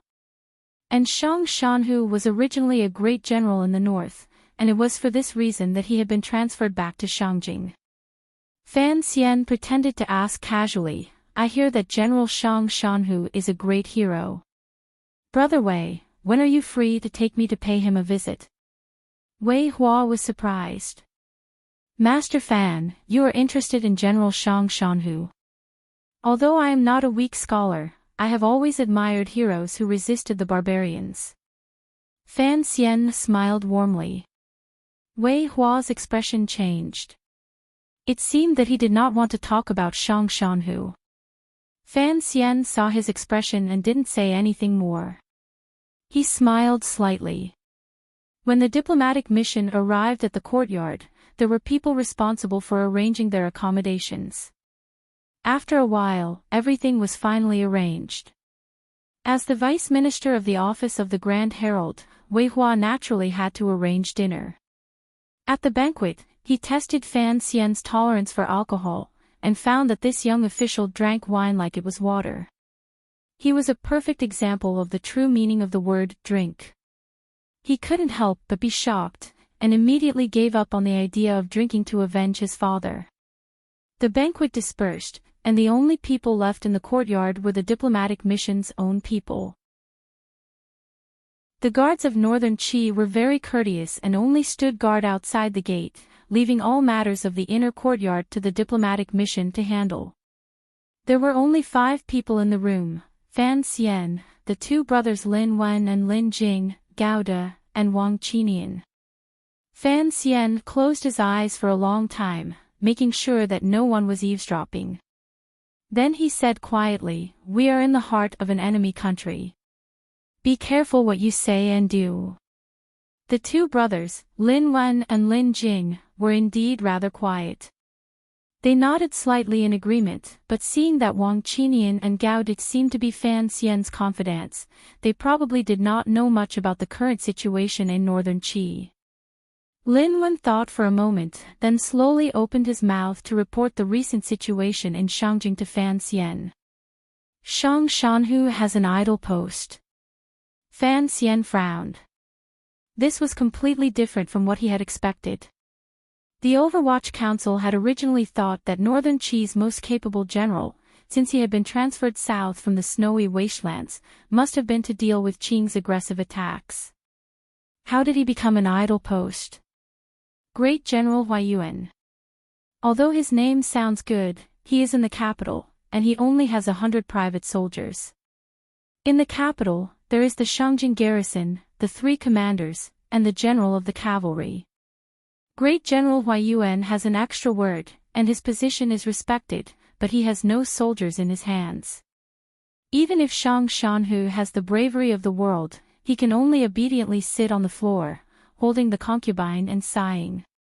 Lin Wen said with a trace of mockery, "A tiger is raised in a cage. No matter how powerful it is, it can only scare people." Fan Xian lightly knocked on the table, and shook his head in confusion. What are they doing? Moving this guy back to the capital, and not letting him go to war, and keeping him like this, does Northern Qi have too much money and nowhere to spend it? Lin Wen sighed. In the struggle between the Emperor and Empress of Northern Qi, everyone wants to win Shang Shanhu's support, but everyone is afraid that Shang Shanhu will completely fall to the other side. So for now, they can only put him aside. But Shang Shanhu's name is here, and his rallying power in the military is too strong. Even if he only has 100 personal guards in the capital, no one would dare to look down on him. Fan Xian shook his head and sighed. No wonder only a few private soldiers came to Wudu. I was wondering. Helping Xiao An escape was such a big thing, and Shang Shanhu would not be so careless. Lin Wen was startled. He did not know what had happened to the diplomatic mission on the way. Lin Jing quickly explained in a low voice. Lin Wen was shocked. Seeing that Fan Xian did not seem to be injured, he relaxed. What is the relationship between General Shang Shanhu and Xiao En? Fan Xian fell silent.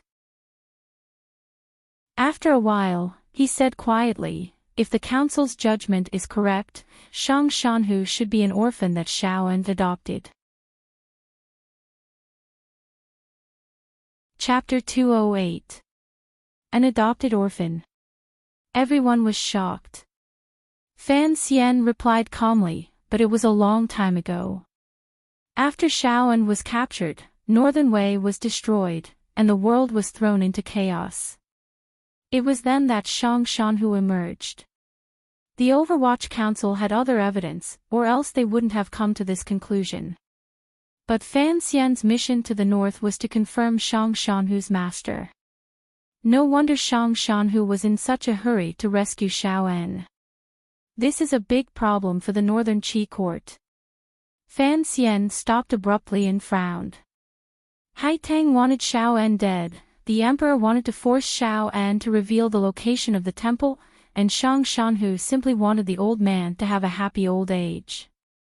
The three most powerful forces in Northern Qi, because of Xiao En, had split into three completely different forces. There was going to be a good show to watch. Of course, Fan Xian also wanted to know the secret of the temple, so he couldn't just be a spectator. It was getting late, and everyone was tired from the journey, so they began to make arrangements for their rest. As for the next day's arrangements, the relevant officials had already drawn up the rules. Lin Wen only selected a few important matters to report to Fan Xian. The most important thing the next day was to enter the palace and meet with the emperor, and then to negotiate the exchange of prisoners at the office of the Grand Herald. Fan Xian thought for a moment and said, "We'll enter the palace in the morning. As for the office of the Grand Herald in the afternoon, I'll have to trouble you." He turned to Ling Jing. "Sir." Ling Jing looked at Fan Xian, puzzled. This was an important occasion for the exchange of prisoners and tribute. How could the envoy not be present? Fan Xian lowered his eyelids and said quietly, "I have more important matters to attend to." The prisoner exchange agreement had two pieces of paper, one white and one black. Fan Xian valued the black piece more. He had already handed over Xiao En and Sea Lily, so he had to confirm Yan Bingyun's whereabouts immediately. Fan Xian sat in the carriage on the way to the Northern Qi Palace, yawning endlessly. He was not a pampered person who chose his bed, but he had not slept well last night. Looking at Gao De and Wang Qinian beside him, they seemed to be tired as well. It was not hard to imagine that the entire diplomatic mission had suffered from insomnia. Last night, just as they were about to rest in peace, Wei Hua of the Chamberlain of Honglu Temple came again. Although he did not enter the rear courtyard, a number of singers and beauties, carrying with them a fragrant wind, ran into the rooms of the Qing officials.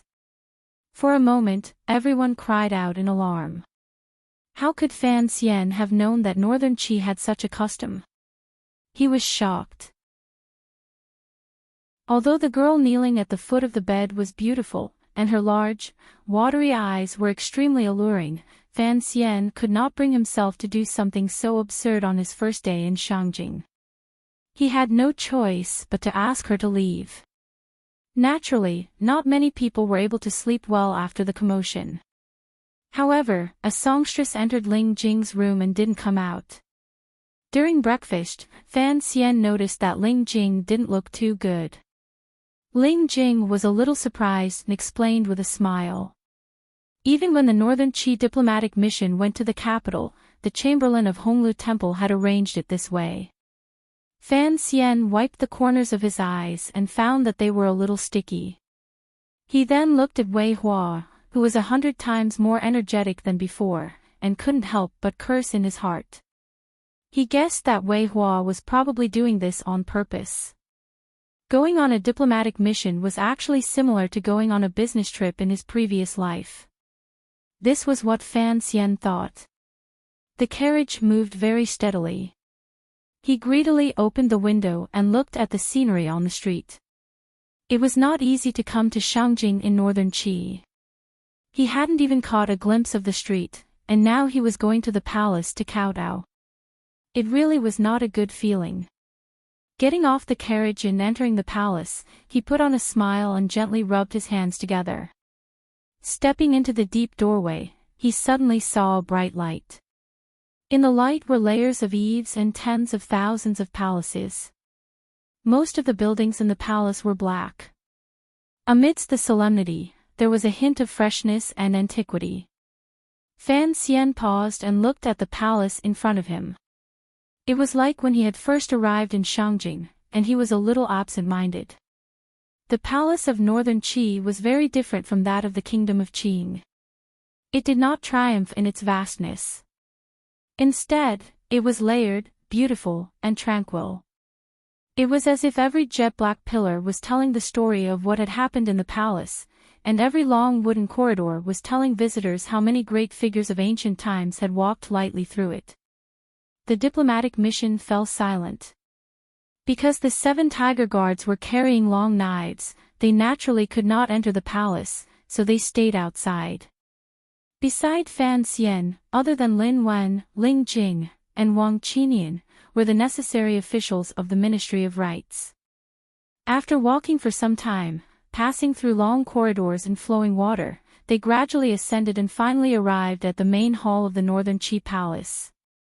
In front of the hall, the palace guards stood solemnly. Their expressions were firm and determined.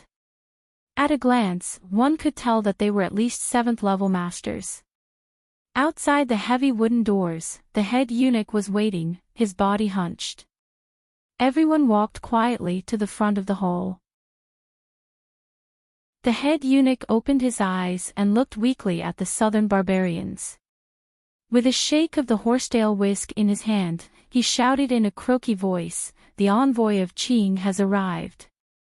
The eunuch's voice was not loud, but the 2 wooden doors behind him slowly opened, revealing to the visitors the true face of the northern center of power in the continent.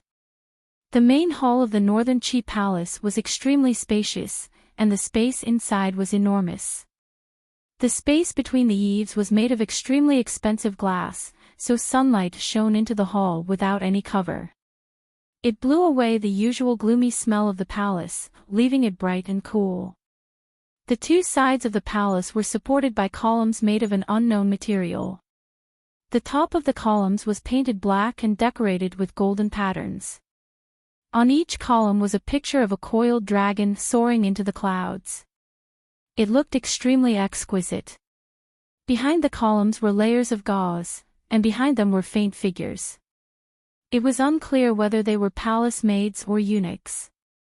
Entering the hall, the first thing that caught Fan Xian's eyes and left a deep impression on him was the long straight path in front of the door. On both sides of the path were 2 pools of clear water. Led by the eunuchs, the envoy slowly walked along the straight path.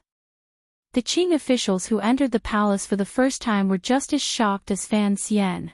The straight path beneath their feet was made of green jade. It was covered with a luxurious carpet, and the soles of their feet felt unusually gentle. And the clear water on both sides of the path was even more surprising. In such a large palace, there were actually 2 pools. The water was crystal clear, and golden fish swam freely in the water. If one's eyes were sharp enough, like Fan Xian's, they could see that in the deepest part of the pool, there were two large fish, one black and one white. They were gracefully swaying their tails as they lay on the white sand. Deputy Lin Jing looked at the scene in front of him and couldn't help but sigh to himself. Such a luxurious palace is enough to show what kind of national power and wealth Northern Qi had after inheriting the property of Northern Wei. It is a pity that it is precisely because of the luxury of the royal family that Northern Qi has become decadent and weak, and that is why they have been defeated year after year. Behind the long path was the court of Northern Qi's officials. Behind them, the water rippled, and a light breeze rose from the hole. The floor was paved with sandalwood, and it was a solemn scene. High up in front of them was the dragon throne. The Emperor of Northern Qi was looking at the approaching foreign envoys with great interest. The envoy knelt on the floor and paid his respects to the enemy's emperor, saying, "Long live the emperor. You may rise." The Emperor of Northern Qi smiled. It seemed that having the Qing officials kneel at his feet was a very comfortable thing. Fan Xian breathed a sigh of relief and stood up. He found a pair of eyes on his face. Surprised, he looked back and saw that the young emperor on the dragon throne was looking at him with a somewhat ambiguous gaze. This young emperor of Northern Qi had only been in power for 2 years. He was only 17 years old, the same age as Fan Xian.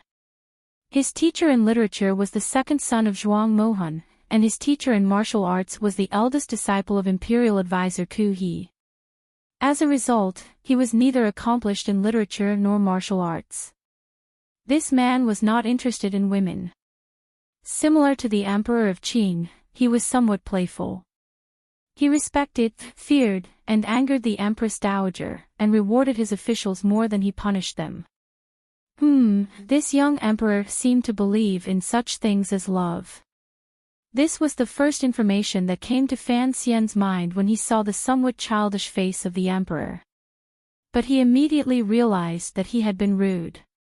When the ruler of a country looked at him, as an official, there was no reason for him to meet the other's gaze. So he hurriedly lowered his head slightly and stood to the side in silence. In his heart, he was puzzled by the ambiguous gaze he had seen earlier.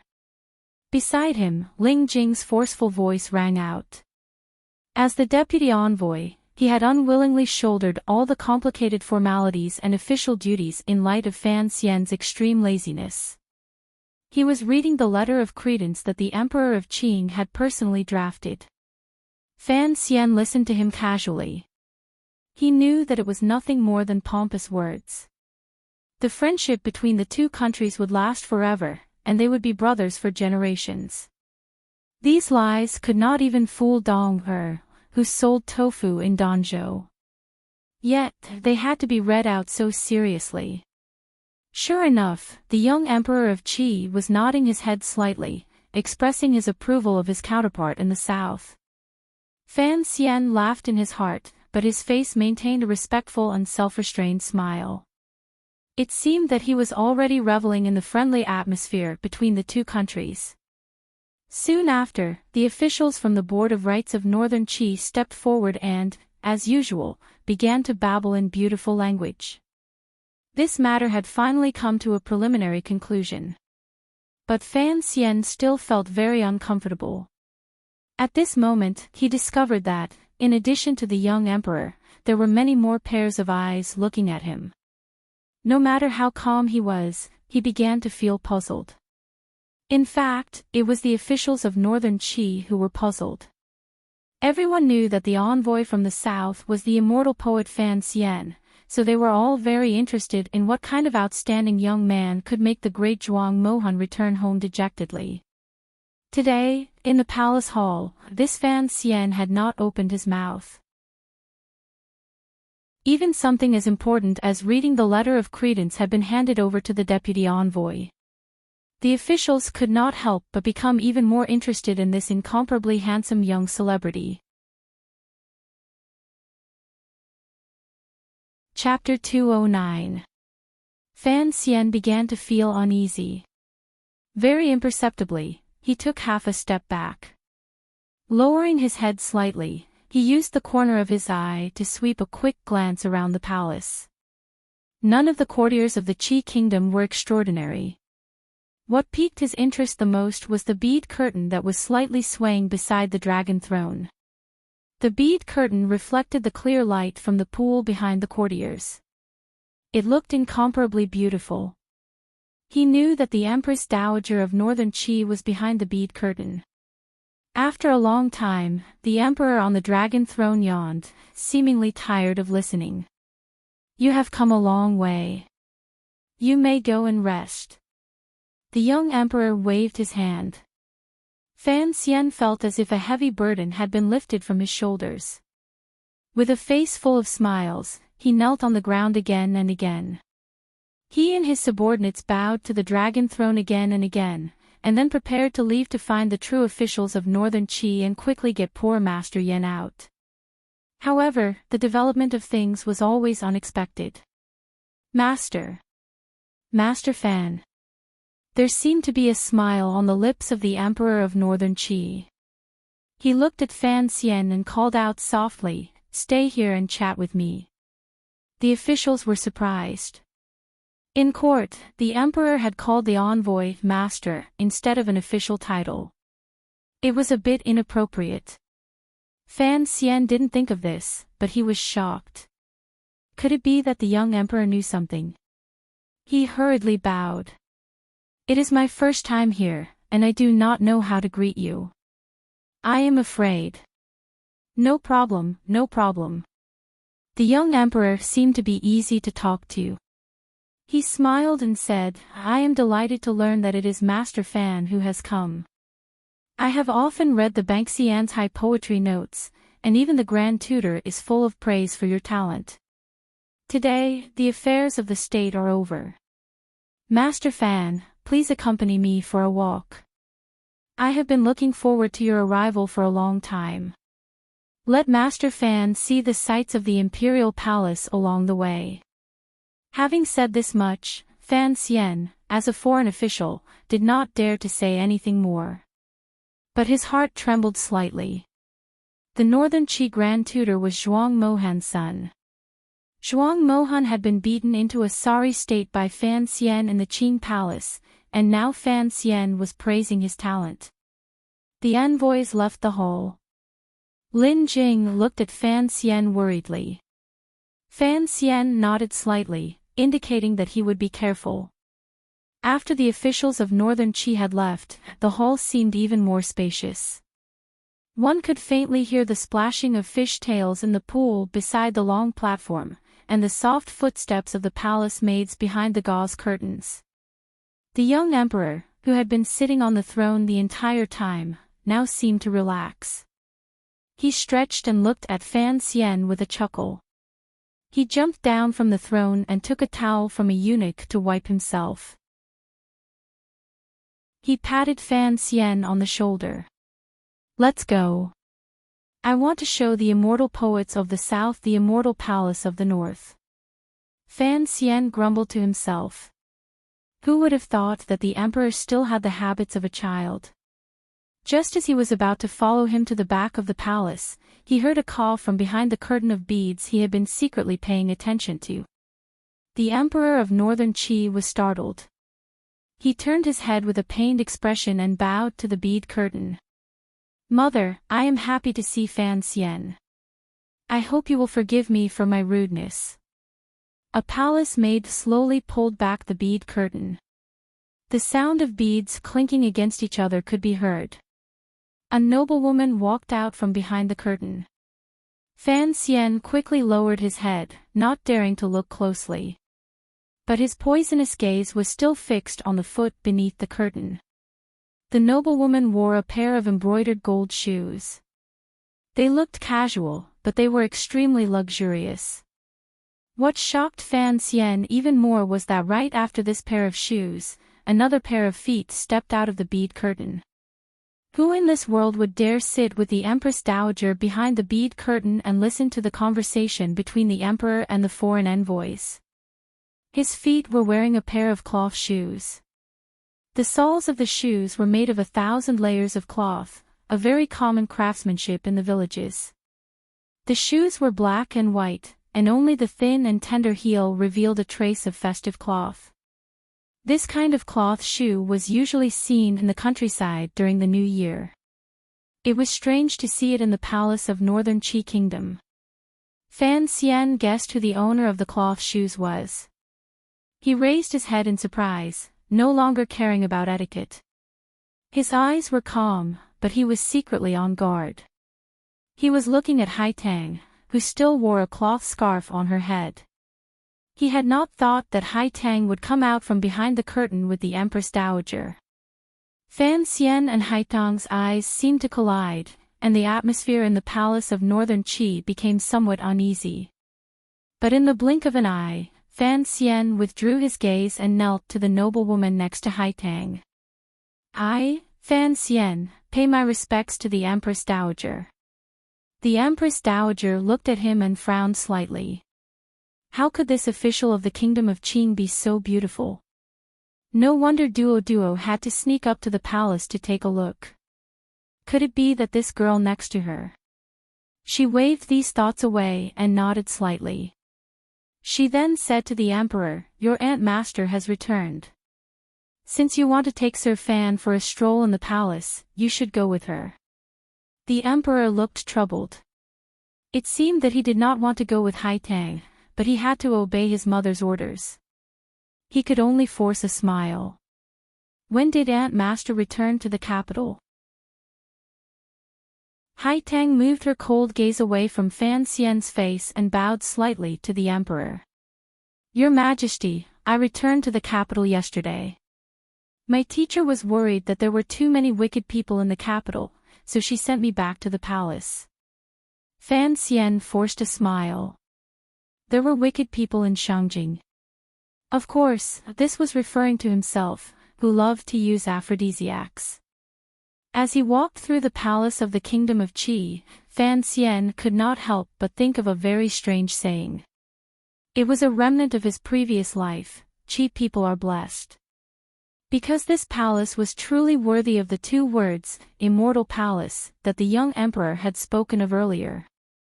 The nobles of the kingdom of Qi who lived in this palace were truly blessed. Tall green trees stretched out from the side of the palace, which was entirely black in color. They were like a cold and meticulous woman fanning someone. The verdant branches playfully peeped out of the black eaves, or rested lazily on the green tiles, or stretched lazily over the gorgeous flowers on the floor of the palace, as if looking down on the delicate plants. The entire palace was mixed with the large green trees that could be seen everywhere, reflecting off each other. Green and black alternated, hard and soft, making for a beautiful sight. The palace was divided into several levels, built around a green mountain. It was a particularly wondrous sight. The three of them walked forward under the service of a large group of eunuchs. They went around a long corridor next to a clear stream in the mountains, and had already reached the second level. Only now did Fan Xian calm down a little. He began to carefully observe the scenery within the palace, and could not help but sigh in admiration. Although the palace was built on a mountain, from the point of view of military or daily life, it was a somewhat foolish choice. But looking at the clear water flowing along the corridor, and the refreshing scenery all around him filled his eyes, Fan Xian finally understood the true reason why people had chosen this place as a palace many years ago. Beautiful, it was truly beautiful. Unfortunately, Fan Xian was not a citizen of the kingdom of Qi, and did not have the blessings of being a citizen of the kingdom of Qi. He did not have two stunning beauties by his side. Instead, there was only the supreme emperor of the kingdom of Qi, and the strongest of the younger generation of the kingdom of Qi, Lady Haitang, who had once beaten him to a pulp. The emperor wore a black robe with a gold-threaded jade belt around his waist. His sleeves were wide, and his attire was rather old-fashioned. With his hands behind his back, he led the way into the palace, as if he had forgotten that it was he who had forced Fan Xian to stay. Fan Xian followed behind the emperor somewhat cautiously. Occasionally, he would glance at Haitang beside him out of the corner of his eye. There was a great enmity between him and this woman. Although he believed that in the palace she would not do anything to him, he still felt somewhat nervous. However, Haitang Duo did not even look directly at him. It was as if she had never met him, had not been poisoned by him, and had not heard his sour words. Fan Xian seemed to understand something, so he smiled warmly and did not say anything. However, the young emperor seemed to have finally grown tired of walking. He pointed at a pavilion on flat ground in front of them and gently tapped his finger. In an instant, a large group of eunuchs charged over without touching the ground. In a very short amount of time, they cleaned the pavilion clean. The railings were wiped over and over again, a few sticks of incense were lit, and clear teapots and cups were prepared. Walking into the pavilion, the mountain wind carried a clear stream of moisture and lightly brushed against them. The emperor stood by the railing with his hands behind his back. In a quiet voice, he said, slapping the railing, "The flowers in the forest blow at my temples, the mountain wind is cold, and the grand song startles the floating clouds away." Fan Xian replied at the perfect moment, "Good words."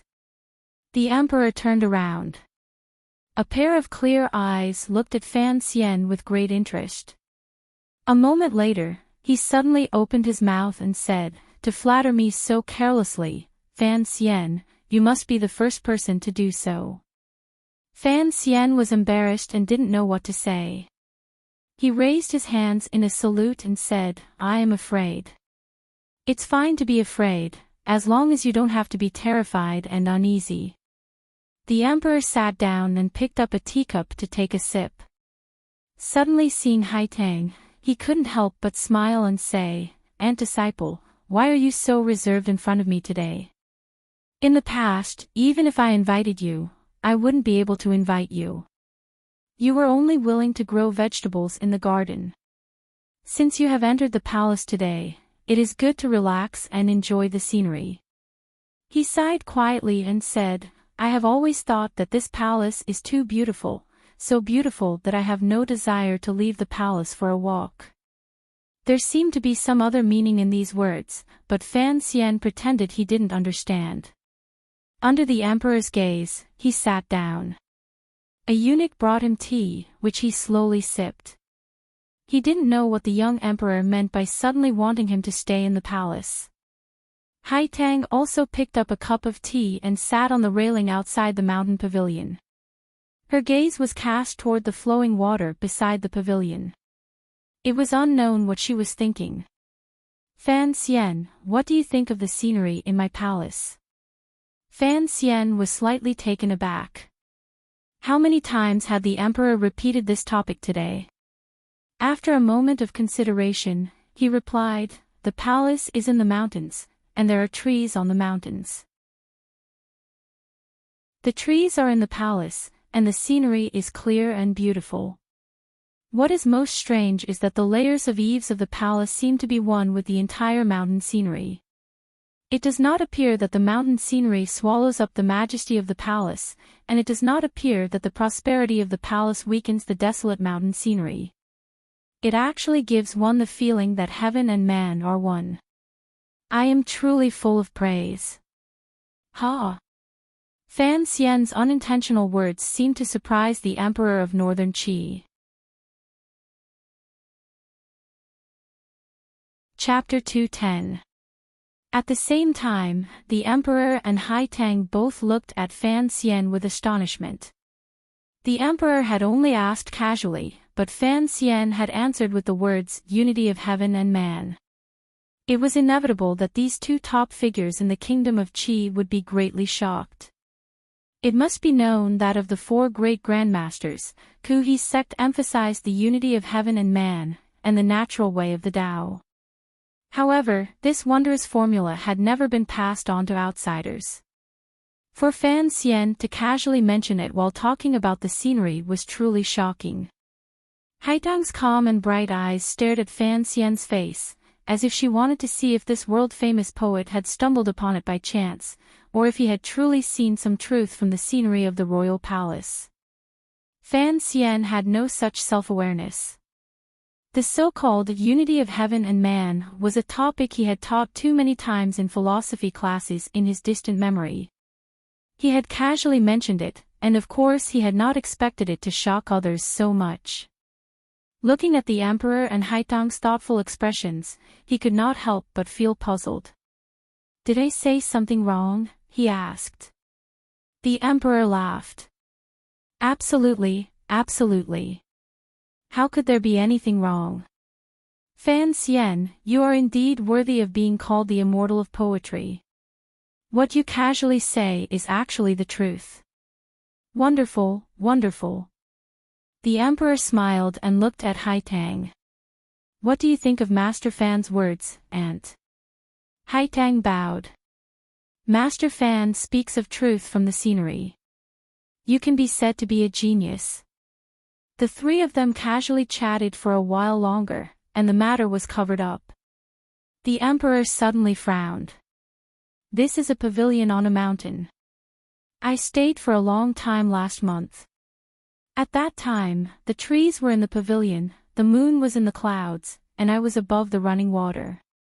A cool breeze blew gently all around me, and I felt incomparably happy. I completely forgot the troubles of the world, so I often come here these days, but I can no longer find that feeling. I don't know why." Haitang's expression suddenly became solemn.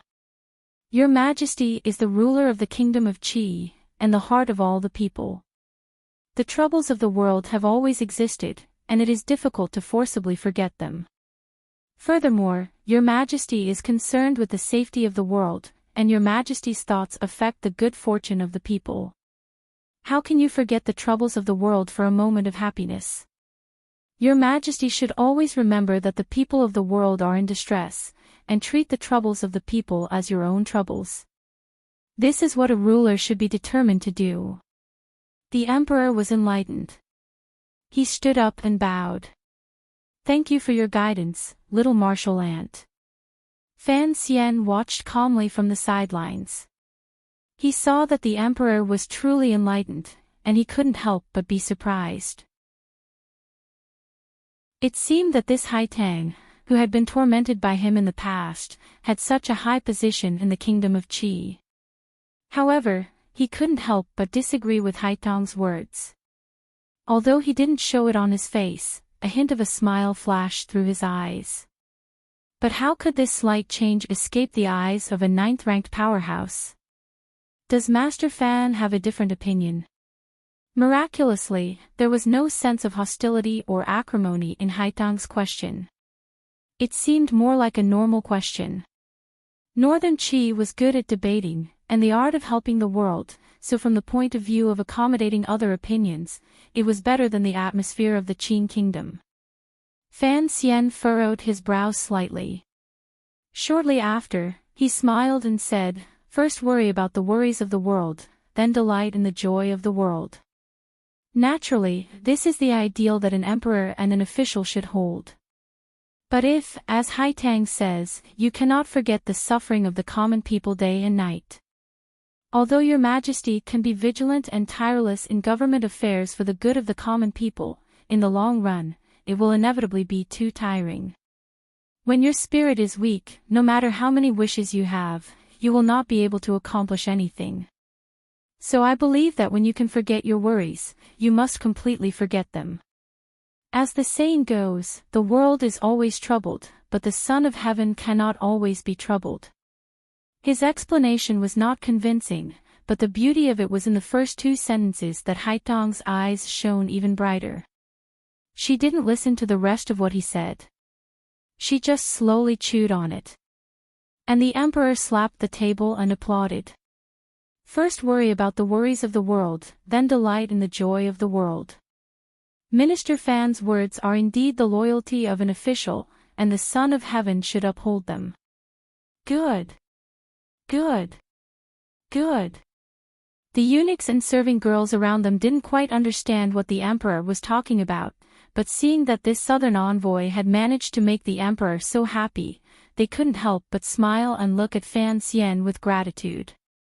Fan Xian smiled and didn't say anything. In his heart, he gave a big thumbs up to that friend of his from his previous life. The young emperor had already begun to call Fan Xian Minister Fan. It was obvious that the Son of Heaven greatly admired Fan Xian. The emperor had kept this foreign official in the palace today because he had other important matters to attend to. As for admiring the scenery, it was because Haitang had been placed behind the Empress Dowager. It was not convenient for the Son of Heaven to speak with Fan Xian, so he had deliberately chosen a topic of conversation.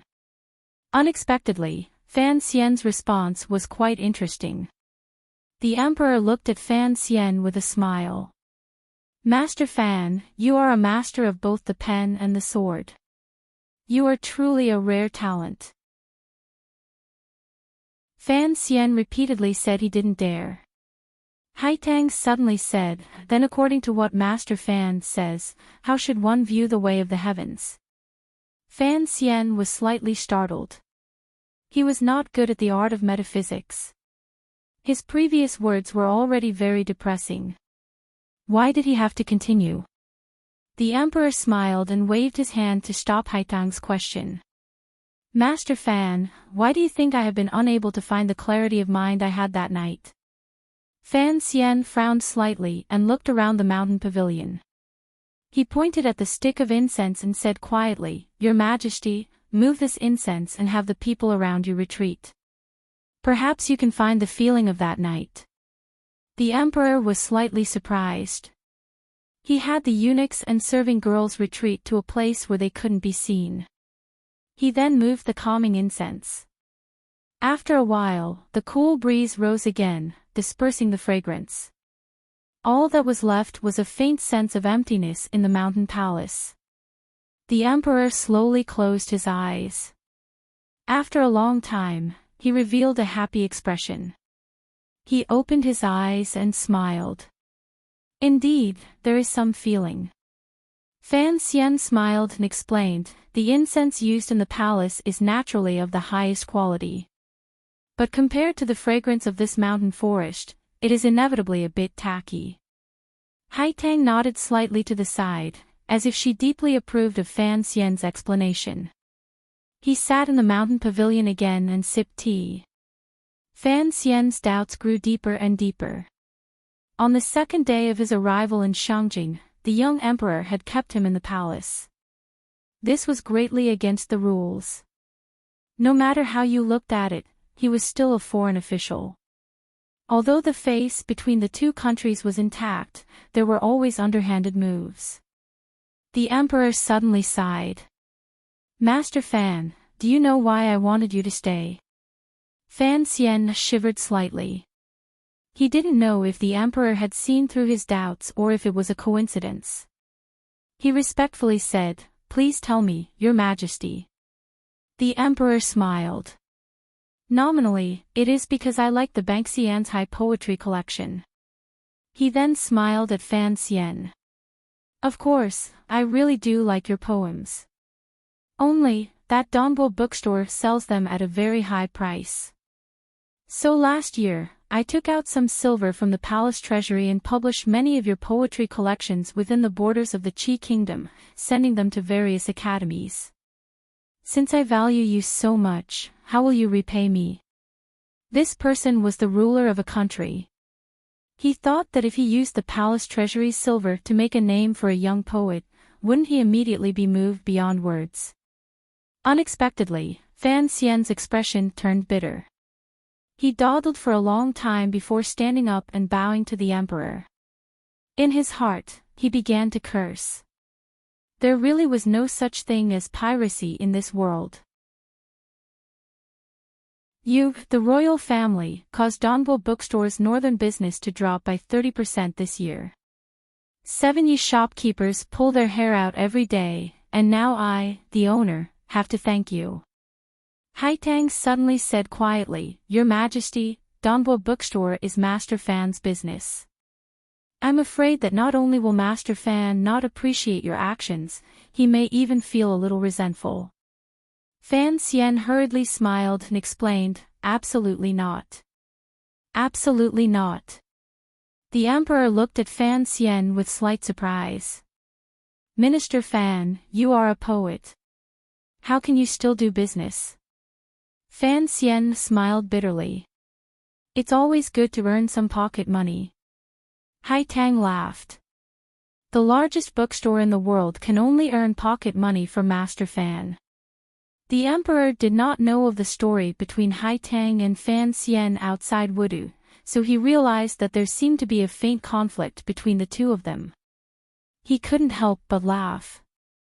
Hai Tang, you and Minister Fan can be said to be the most famous figures of the younger generation in the world, one in the north and one in the south. Why is it that you like to bicker like a child? Hai Tang was slightly startled. She also realized that her words today seemed to be deliberately harsh. It was very different from her usual contented temperament.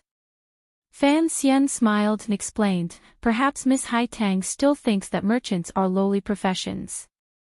Although the importance of business had been fully demonstrated, starting from the Yi family, and all the royal families paid attention to it, on the surface, most people still saw merchants as a relatively lowly profession. Unexpectedly, Hai Tang shook her head slightly. Workers, farmers, merchants and scholars, the people of the world do the things of the world. There is no distinction between high and low. Fan Xian liked this way of speaking.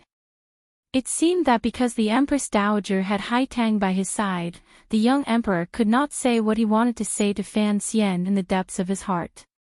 Fan Xian and Hai Tang looked at each other. They had thought that the woman would tactfully leave, leaving him and the emperor some peace and quiet. Unexpectedly, Hai Tang's expression did not change, and she did not care about the emperor's expression at all. The emperor suddenly laughed self-mockingly. He walked to the side of the mountain pavilion and looked at the flowing mountains and rivers beneath his feet. He sighed. Fan Xian, on this journey north, what do you think of the Qi kingdom? Fan Xian replied in a low voice, Northern Qi has beautiful scenery. The mountains are verdant, the water is clear, the land is vast, and the common people live and work in peace and contentment. The emperor suddenly turned and looked at Fan Xian with a gaze that was completely unlike that of a 17-year-old. Then how do you think my world compares to the Qin kingdom? Chapter 211. The comparison between Northern Qi and Qin. This was a sensitive topic. He could not weaken his own country's prestige, and as an envoy, he could not lose too much face to Northern Qi. But Fan Xian's answer was smooth and natural, as if he had been thinking about it since he was in his mother's womb. He spoke confidently, forcefully, and quickly. It made Hai Tang's face contort in anger, and made the emperor open his mouth wide, revealing his well-kept white teeth. Fan Xian smiled warmly, cupped his hands, and said a few words. I do not know. The emperor was stunned for a moment, then began to laugh. This reply was a scoundrel, but he could not punish him. After all, he was a so-called foreign official. Even if he knew about the kingdom of Qin, it did not matter. No wonder the young girl was a 9th-level martial artist at such a young age, while he himself had only just crossed the threshold of the 9th-level martial artist. No wonder the young girl was given the title of Tianmai by the people of Northern Qi, while he could only shamelessly rely on poetry to win Jianghu status. No wonder the young girl waved her hand lightly, and he had to crawl on the ground like a dog. No wonder I used my flying needles and aphrodisiacs, while others only soaked in the lake. That is why I came to be influenced. The emperor laughed.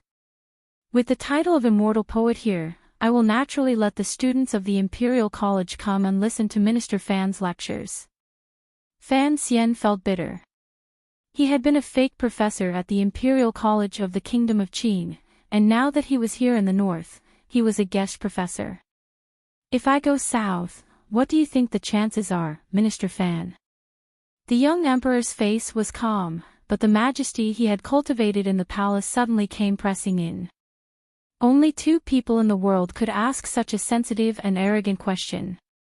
But it was an envoy from an enemy country, and the meaning was somewhat interesting. Like a spring thunder, Fan Xian's expression did not change. He replied lightly, "Not a single chance." "Why?" The emperor looked at Fan Xian coldly. "The people of Qi do not want to fight, and they will be in danger." Fan Xian smiled. "The people of Qing are warlike, and they will be in danger. Fortunately, you 2 majesties, one strives to be strong, and the other is experienced in governing the country. You balance these 2 sides." The emperor suddenly asked, "What kind of person is the emperor of Qing?" "I have exchanged 2 private letters with him, but I still can't understand him." Fan Xian began to curse in his heart. After all, he was an official of the kingdom of Qing. What was the meaning of this? Thus, he kept his mouth shut. Seeing him like this, the northern Qi emperor laughed and said quietly, "Your emperor will grow old, and I will grow up. In the future, when I ride south, I hope Minister Fan can be my minister in the palace." Fan Xian raised his eyebrows and replied in a manner that was neither servile nor overbearing, "If your majesty comes south as a guest, I will certainly compose a poem to congratulate you." They were both heading south, but the meaning was completely different. The Qi emperor's intention was to lead the army south and swallow up the Qing kingdom. What Fan Xian meant was that the emperor of Qi was a guest in the south. Naturally, he was a prisoner. He only thought that the young emperor in front of him was indeed a man of great ambition. However, the words he said in front of him were unavoidably a bit too much. He didn't know if it was because he was young and impetuous that he had slipped his tongue or if he didn't take him, a foreign official, seriously at all. He only wanted to use his mouth to pass his will to the southern palace. Suddenly, the emperor's brow furrowed with worry. Thinking of something, he gently waved his hand and said, "Shangjing has always been peaceful, but there have always been many misunderstandings between the 2 countries. I am worried that there will be people who have ill intentions towards you, Minister Fan. Although those people would not dare to do anything to you, provocations are unavoidable. For my sake, Minister Fan, please be more tolerant." Fan Xian was shocked, not by the content of the words, but by the tone of the young emperor's voice. Be more tolerant, for the sake of the emperor. Fan Xian thought that he had no right to be valued so highly by the ruler of a country, and he didn't understand why the young emperor would think so highly of him. "I am a bit tired. Minister Fan, please return first." The emperor gently patted the railing and turned to look at Haitang, who had been silent all this time. "Aunt Master, please escort Sir Fan out of the palace, lest he get lost. In the coming days, if anyone is rude to the Qing diplomatic mission, I will have to trouble you to say a few words." A single word from Haitang of northern Qi was enough to restrain those fanatical nationalists. Haitang bowed slightly and said, "As your majesty commands." Fan Xian's eyebrows twitched. Did that mean he would have to see this 9th-level woman often? He didn't know if that was a good thing or a bad thing. The emperor suddenly smiled and said, "I hear that Master Fan is no longer composing poetry. I am rather disappointed." Fan Xian smiled bitterly and replied, "Please forgive me, your majesty. Poetry is spoken from the heart. Recently, I have been feeling restless. I cannot. The emperor raised his eyebrows and looked at him with a smile that was not a smile. He said, "I am afraid it is because of emotion that you write poetry. Fan Xian, you look at me, this impure thing. Naturally, you cannot think of poetry." Fan Xian's forehead was beaded with sweat. The emperor suddenly laughed. "Yesterday, the Empress Dowager showed me a small poem. Do you know or not? It should be green fat and red thin." Fan Xian is indeed talented. Fan Xian was embarrassed, and Haitang was even more embarrassed. With Haitang leading the way, Fan Xian left the mountain pavilion and walked along the quiet path toward the dark palace complex in front of the mountain. In the mountain pavilion, the young emperor of northern Qi stood silently. The excitement from the earlier conversation had faded from his face, and there was a faint smile on his lips. The emperor suddenly closed his eyes and took 2 deep breaths. He seemed to have found a trace of the feeling of watching the moon alone that night. Footsteps sounded behind him. The emperor knew it was the eunuchs rushing to serve him. He waved his hand in annoyance and stopped them from entering the pavilion. He continued to stand alone by the side of the mountain pavilion, thinking about something. After a long time, he suddenly sighed and quietly said to himself, "So this is what Fan Xian looks like. Lily should be here by now, right?" On the other side, Fan Xian was silent and nervous as he followed Haitang out of the palace. He was not in the mood to admire the mountain scenery, nor was he in the mood to wave at the cool breeze. He only smiled hypocritically and proudly kept his distance from this strange woman. With his eyes, he could clearly see Haitang's walking posture. Haitang swayed 3 times with each step, but it was not the kind of swaying that women use to seduce men. Instead, it was a very rustic swaying. Her hands were in the pockets of her coarse clothes. Her upper body didn't sway much, but her lower body was dragging her legs as she walked forward on the stone path. She looked extremely lazy, but it wasn't the sexy indolence of a beauty coming out of the bath. Fan Xian squinted for a long time, but still could not understand how she walked. Could it be that she was constantly practicing some kind of natural martial art while walking? Fan Xian was greatly impressed. He had always thought of himself as one of the most diligent practitioners of martial arts in the world. Ever since he started in Danzhou, he had never stopped training at 2 hours a day. But he had never thought that he could train even while walking. No wonder this little girl was at the upper 9th level at such a young age, while he had only just crossed the threshold of the 9th level after working so hard. No wonder this little girl was given the title of Tianmai by the people of northern Qi, while he could only shamelessly rely on poetry to win his Jianghu status. No wonder this little girl only had to wave her hand lightly, and he had to crawl on the ground like a dog. No wonder when he had used his secret crossbow and flying needles and aphrodisiacs, she had only soaked in the lake water, and then walked away with a confident wave of her sleeves. She did not care about him at all, because she disdained him, she did not hate him. Fan Xian's heart dimmed. This kind of genius, and so diligent, could only be compared to Uncle Wu Zhu, a genius among geniuses. He might not be able to. After watching for a long time, Haitang seemed to feel the 2 fiery gazes behind her, always staring at her buttocks and waist. Finally, she could not stand it any longer. She quietly turned around and stared into Fan Xian's eyes, as if she wanted to peel off Fan Xian's beautiful skin and reveal his true, wretched self. Fan Xian's eyes were clear, without a trace of distractions. Seeing her turn around, he was slightly startled, knowing that she had misunderstood something. He smiled bitterly. "It's just that the way you walk is strange. You must be practicing martial arts, so I'm very impressed."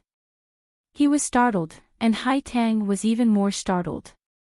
She looked at this young man from the kingdom of Qing with her mouth slightly agape. Her mind was a mess. She had spent most of her life in the mountains and in the palace, and her mind had always been as steady as stone. But for some reason, seeing Fan Xian's detestable and beautiful face, and listening to his random words, she was inexplicably angry.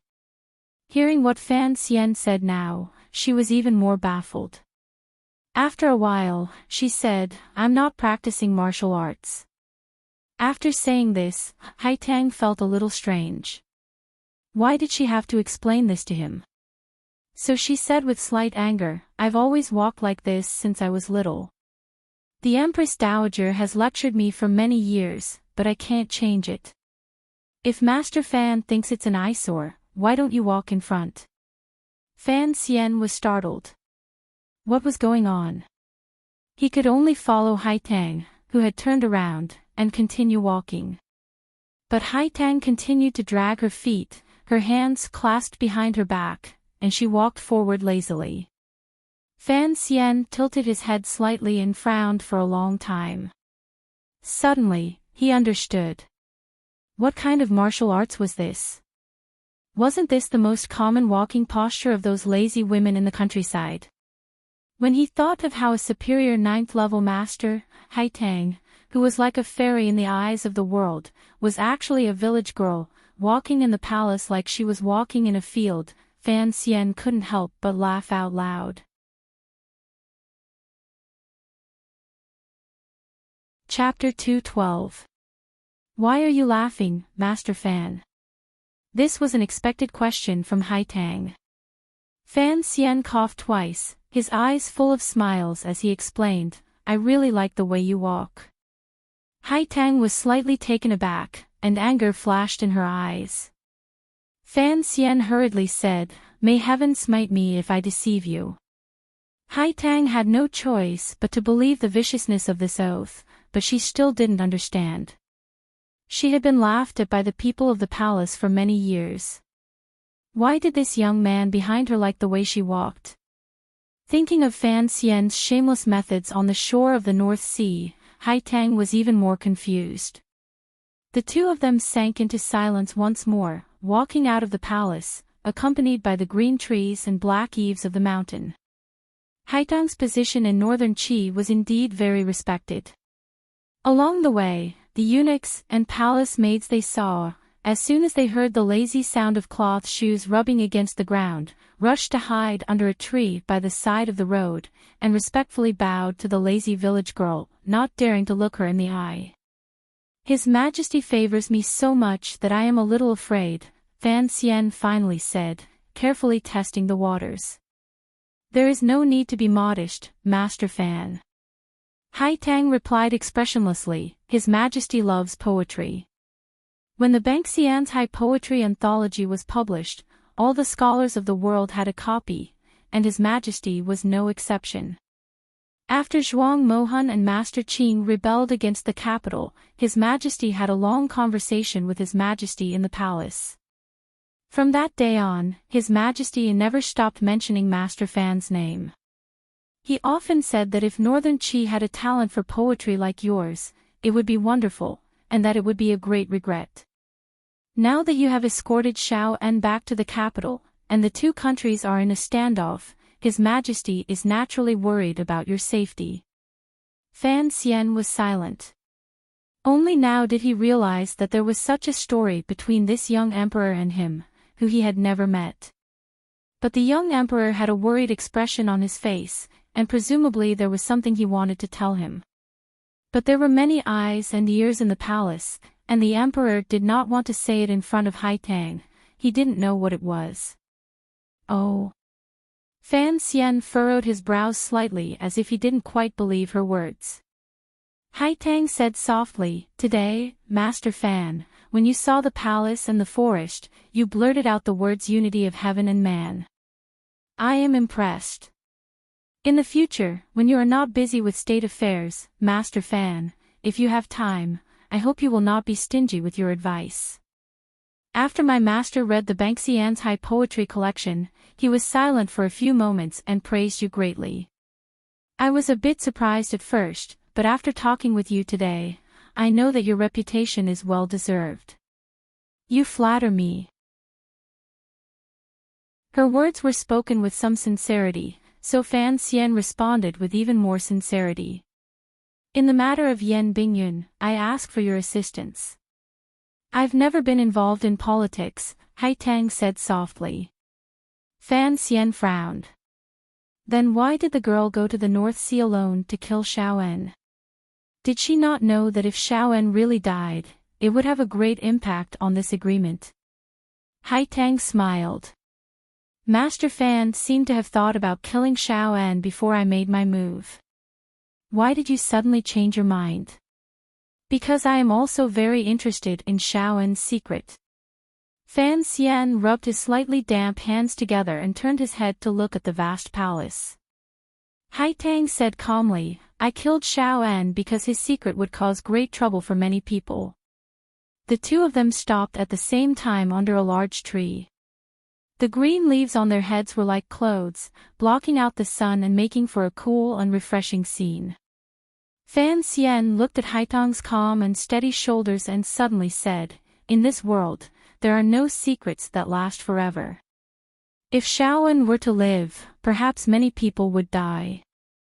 Fan Xian raised his eyebrows. He knew that Haitang's groundless bemoaning of the state of the universe and pitying the fate of mankind made her seem like a scoundrel in many ways, but he couldn't change anything with just a few words.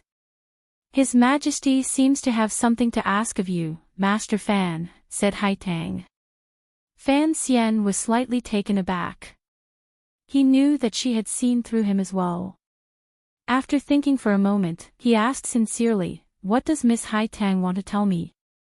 Haitang said quietly, I don't know either. But if it has anything to do with Sea Lily, please let me know, Master Fan. Fan Xian didn't immediately agree. He sank into a slight dilemma. What did the emperor of a great nation want from him? Could it really be Sea Lily? But he had neither the people nor the power in northern Qi. What could he do? Lily is a pitiful girl. Good girl. Haitang's hands were still in her pockets. If Master Fan can help, please. Fan Xian thought of all the things that had happened on the carriage to the north. For a moment, he was at a loss for words. So the two of them fell silent again. They slowly walked forward, letting the green leaves above their heads and the sunlight above them dance and weave their shadows. They fell on each other's green robes and flowery garments. Fan Xian suddenly took a few steps forward, walking side by side with Haitang. Haitang tilted her head and glanced at him.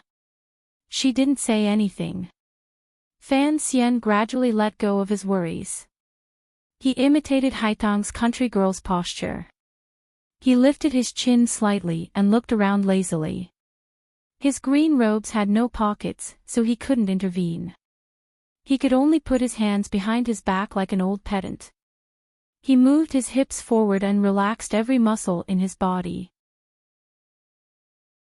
He let his seemingly heavy feet drag his body, which felt like it was about to fall apart, along the stone path. Haitang tilted her head again and glanced at him. She didn't seem to understand why he wanted to imitate her walking posture. The emotions in her eyes were complicated. Fan Xian had a warm smile on his face. It was as if he didn't notice her gaze. He walked side by side with her lazily. Haitang couldn't be bothered with this troublemaker anymore.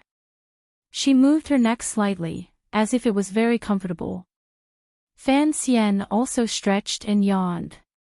The sun was near the middle of the sky, and the sunlight was blazing. The sound of two pairs of feet scraping against the ground gradually merged into one, making people feel sleepy for no reason. The two of them dragged their feet as they walked through the palace. They looked very much like a lazy couple in the countryside, hurrying home from the fields to take an afternoon nap. A drop of sweat seeped out from the tip of Haitang's nose. That ordinary face had a strange charm. The antidote you gave me last time was too strong. It was a bit bitter. Haitang reveled in the sunlight. Fan Xian smiled. He knew that she had seen through his trick that day. He said quietly, I am the commissioner of the Overwatch Council. I am not a sage who seeks the way of heaven. It is normal for me to use some tricks. I hope you don't mind. Of course, if you really do mind, you can also give me that medicine. His words were a bit frivolous, but Haitang didn't blush like other women. She said lightly, if there is a chance, I will. Fan Xian sweated profusely. He then heard her say, you are the commissioner of the Overwatch Council. You walk in the dark. Why is it that after going from Danzhou to the capital of the kingdom of Qing, you have so wantonly shone? Just like you are walking in the sunlight right now. The dark night has given me black eyes, but I will use them to find light. Fan Xian continued to borrow the brilliant words of his brother from that world, even though he had died quite a useless and bastard. As expected, Hai Tang was slightly startled.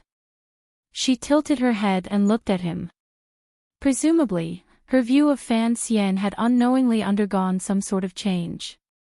Fan Xian smiled and continued, "Of course, the dark night has given me black eyes. I have more opportunities to use them, to roll my eyes at the world." Hai Tang finally smiled. As the saying goes, a sweet smile can be seen between bamboo fences. Hai Tang all over the mountains are vulgar. If the palace walls were bamboo fences, why should I fear the vulgarity of the world? Outside the palace, Fan Xian exchanged a few words with the anxious tiger guards and Wang Qinian. Under the escort of the Northern Qi Imperial Guards, Fan Xian, the head envoy of the Kingdom of Qing, sat in a carriage outside the courtyard. He had just gotten off the carriage when he saw the chaos in front of him. He couldn't help but be slightly surprised. When he took 2 steps toward the main gate of the courtyard and saw the scene clearly, he couldn't help but be greatly shocked. In front of the gate, there were many Northern Qi bailiffs and guards squatting on the ground picking up things. Behind each person was a large sack. Every now and then, they would pick up an item and throw it inside. Judging by the way they were dragging it, it seemed that the item was rather heavy. Fan Xian was very curious. He asked Wang Qinian, who was beside him, what's going on. Wang Qinian was also very puzzled. As they walked forward, they discovered that the large open space in front of the courtyard was filled with all sorts of knives. Some were decorated with emerald sheaths, some were simple and unadorned, some were modern, and of course, most of them were the small curved knives that the people of Northern Qi loved to carry with them. Fan Xian sucked in a breath of cold air. "Hurry up and snatch those sacks back. Since they were thrown in front of our gate, even if they are to be sold as scrap metal, we will have to earn this extra income ourselves." Today, he had been in the palace admiring the scenery, chatting, and imitating a village girl's walk. He was in a very good mood, so now that he was cracking a joke, he had some of Fan Xi's elegance. Wang Qinian laughed bitterly. "Sir, you really have a good state of mind. You can still joke like this." Fan Xian laughed helplessly. "What else can I do? Do I really have to catch every single knife?" Ever since he had almost been hit in the nose by Yiling, the daughter of the Jingdou garrison, Fan Xian had come to understand the rules of this world's martial arts duels: throw a knife at the opponent's feet. If the opponent accepts the challenge, they will pick up the knife. It's only been half a day. Why are there suddenly so many troublemakers? He asked with a frown.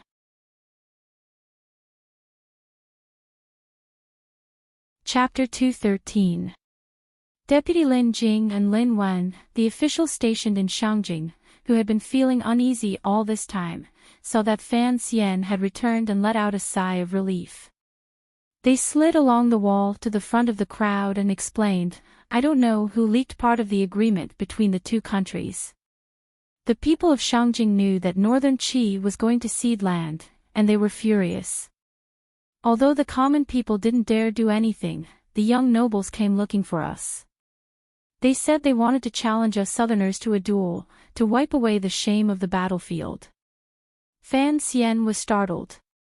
The Northern Qi court would certainly not announce the agreement of exchanging captives and ceding territory to the world. Who would expose this matter? It seemed that the young emperor in the palace was not having an easy time. But he had no time to worry about his #1 fan. He looked at the knives on the ground with a headache. "You deal with this yourself. I'm going to the Ministry of Rights Yamen in a bit." Although there were related subordinates working on the exchange of prisoners, the painting world, and the exchanging of credentials, Fan Xian insisted on dealing with Yan Bingyun himself. "Sir, you can't leave." The two brothers, Lin Wen and Lin Jing, were typical civil officials. The Tiger Guards, who were the strongest in the diplomatic mission, were naturally at Fan Xian's side. The Overwatch Council experts, who used various identities to disguise themselves, only listened to Fan Xian's orders. So the two brothers, who were in the heart of an enemy country, had long been frightened to see the knives flying in front of the courtyard. Hearing that Fan Xian was going to leave, they were afraid that the young nobles of northern Qi would cause trouble again. Fan Xian furrowed his brows and looked at the two of them with disgust. "As an official of the kingdom of Qin, it is best for you to remain calm. Do not lose face for the court. As for those troublemakers, the northern Qi court has arranged for guards to block them. Would they dare let those people into the courtyard? The point is..." Lin Jing was the more familiar with Fan Xian between the two brothers, and he didn't care that Fan Xian's expression was off. "Those people are looking for you, Sir Fan. If you avoid them, I'm afraid that the northerners will think that the kingdom of Qin is weak." Fan Xian laughed and scolded him. "Even if they come to make trouble for me, they will probably be scholars. Master Lin, you were the third ranker. A few words will be enough." Suddenly, he noticed that not far behind him, the royal guards responsible for guarding the diplomatic mission had a strange expression on their faces. Behind him, the Tiger Guard Gouda had already gripped the hilt of the long sword on his back coldly. Fan Xian turned around and saw that there was another group of people at the entrance of the diplomatic mission. At the head of the group was a young nobleman who was looking up at the sky. Since Fan Xian had given the signal, naturally, no one went to stop him. So, the young man walked directly in front of Fan Xian and threw a punch. His fists were fat and powerless, extremely loathsome. Fan Xian unceremoniously slapped him back. The tyrannical Jinqi in his body was one of the most unique in the world, and under Wu Zhu's education, his ability to judge the right timing was even better. This palm strike was like a blade that tore through the air and fiercely slapped onto the fist. Although Fan Xian appeared to be a yes-man in front of Hai Tang, not even daring to fart when it came to fighting, that was because Hai Tang was too fierce. In terms of martial cultivation, Fan Xian's level could be considered outstanding among the younger generation of the world. But because of his opponent's young age, he did not intend to injure him this time. The young man, who was probably only 10 years old, fell on his butt and cried out in pain.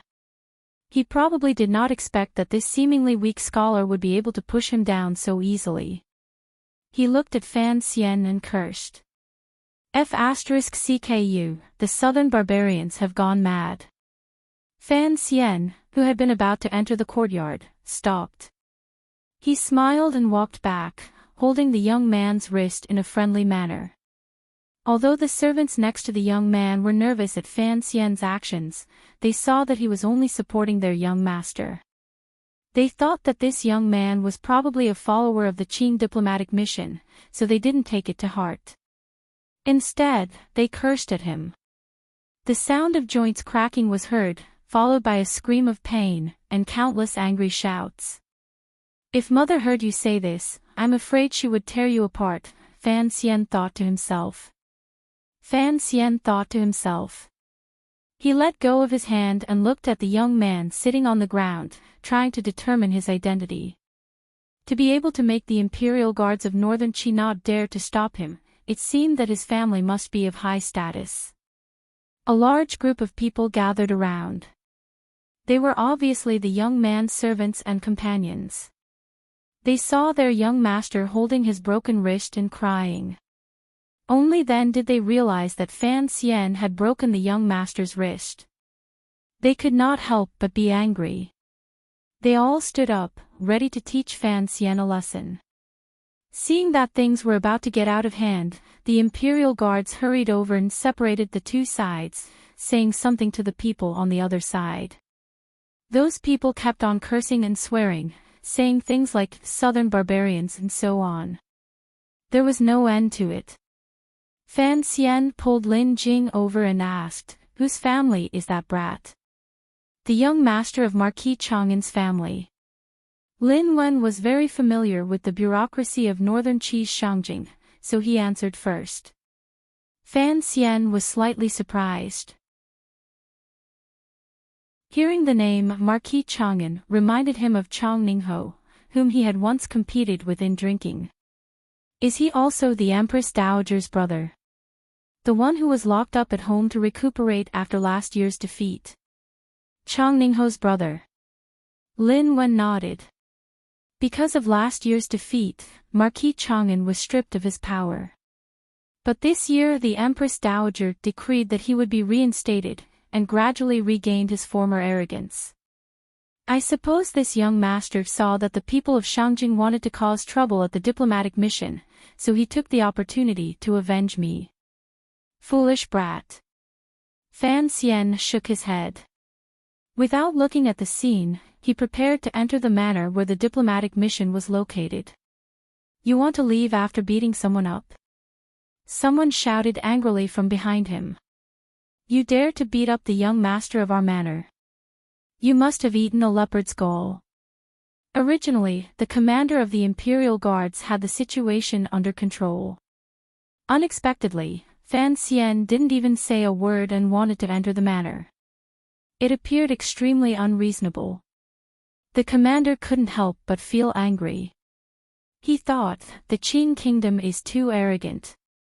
Fan Xian slowly turned around and looked at the people of northern Qi. Everyone, there are many pairs of eyes watching. Your young master ambushed me, and I didn't know he was a child, so I hit him a bit too hard. In a moment, someone will come to your manor to pay for the medical expenses. What are you arguing about? After beating someone up, he wanted to pay for the medical expenses. This was a typical playboy's way of doing things. The problem was that Fan Xian was the head envoy of the Kingdom of Qing, and the boy he had injured was a true playboy of northern Qi. Fan Xian raised his eyebrows. Lowering his voice, he spoke to the commander of the Imperial Army at the bottom of the steps. Commander Wei, do you want to see the diplomatic mission and the people of northern Qi fight each other? Another chaotic war between the two countries. Commander Wei felt a chill in his heart. Although he knew that things wouldn't develop that far, if he allowed Fan Xian to be beaten up by the crowd and caused a diplomatic incident, he would not be able to escape responsibility. He quickly went down to block the people of Marquis Wei Manor outside. Fan Xian's figure flashed and he entered the courtyard, closing the door tightly behind him. Now, everyone finally knew that the young man who had attacked the boy was the head envoy of the southern barbarians. Seeing Fan Xian hide inside, for a moment, the diplomatic mission was surrounded by curses. Obscenities shot out like arrows, and Fan Xian's ancestors were pitifully used as targets. Not long after, the courtyard door suddenly creaked as it was pushed open. The people causing trouble outside suddenly quieted down. When they saw that it was not the handsome young man who had come out, they shouted and rushed forward, demanding that the Qing diplomatic mission hand over Fan Xian. The official who had come out was Wang Qinian. He smiled and bowed in all directions. Everyone was stunned. They put down the bricks in their hands and prepared to listen to what this man from the south had to say. After a moment, Wang Qinian waved his hand and softly said one word. Fight! From behind him, a dozen people rushed out like tigers, holding mops and sticks in their hands. They rushed into the crowd below. As soon as he said this, Commander Wei of the Imperial Guards knew that things were bad. He was about to go up and say something, but unexpectedly, Wang Qinian had already taken him by the arm with great familiarity. He said that if he had time in the future, he would ask Commander Wei to lead the way to various flower alleys to have some fun. With this pull, Commander Wei could not give the order. The Imperial Guards were also dumbfounded. Their duty was to protect the safety of the Qing diplomatic mission. They did not expect that this diplomatic mission would be so strange as to rush out with sticks in their hands. Which side should they protect? With this delay, the empty space in front of the diplomatic mission began to fill with howls like pigs being slaughtered. Sticks danced in the air, and evil slaves wept on the ground. It was a very lively scene. Commander Wei said angrily, "Sir Wang, are you trying to make a big deal out of this?" "Nonsense. Am I the one who wants to make a big deal out of this?" Wu Qinian said angrily, "You're already prepared to have a relationship beyond friendship with the commissioner's mother, even though you're just a little kid who's still wet behind the ears. Let me ask you, on the first day of the diplomatic mission's arrival in Shangjing, why are so many people making trouble? What is the Northern Qi Kingdom trying to do?" The one-sided beating continued. Although the dozen or so people who charged out did not carry knives or swords, other than the 4 tiger guards, the rest were all skilled fighters of the Overwatch Council. Beating the servants of these rich and powerful families was a very unskillful thing to do. Cursing the ancestors of the Fan family is fine. Fan Xian and Gao De walked out of the courtyard.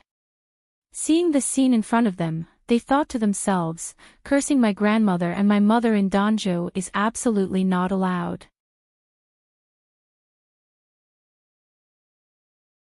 Chapter 2:14. After all, no one wanted to make a big deal out of this. After some discipline, Fan Xian waved his hand, preparing to have his subordinates retreat. The imperial army began to restore order at the gate. Commander Wei spat on the ground, thinking that the Marquis of Chang'an's family was strange. If they had come to fight, it would have been fine. But why did they send that famous playboy of the capital to ambush them? The world was no longer unified by the Northern Wei Kingdom. How could the Qing Kingdom's emissary be provoked?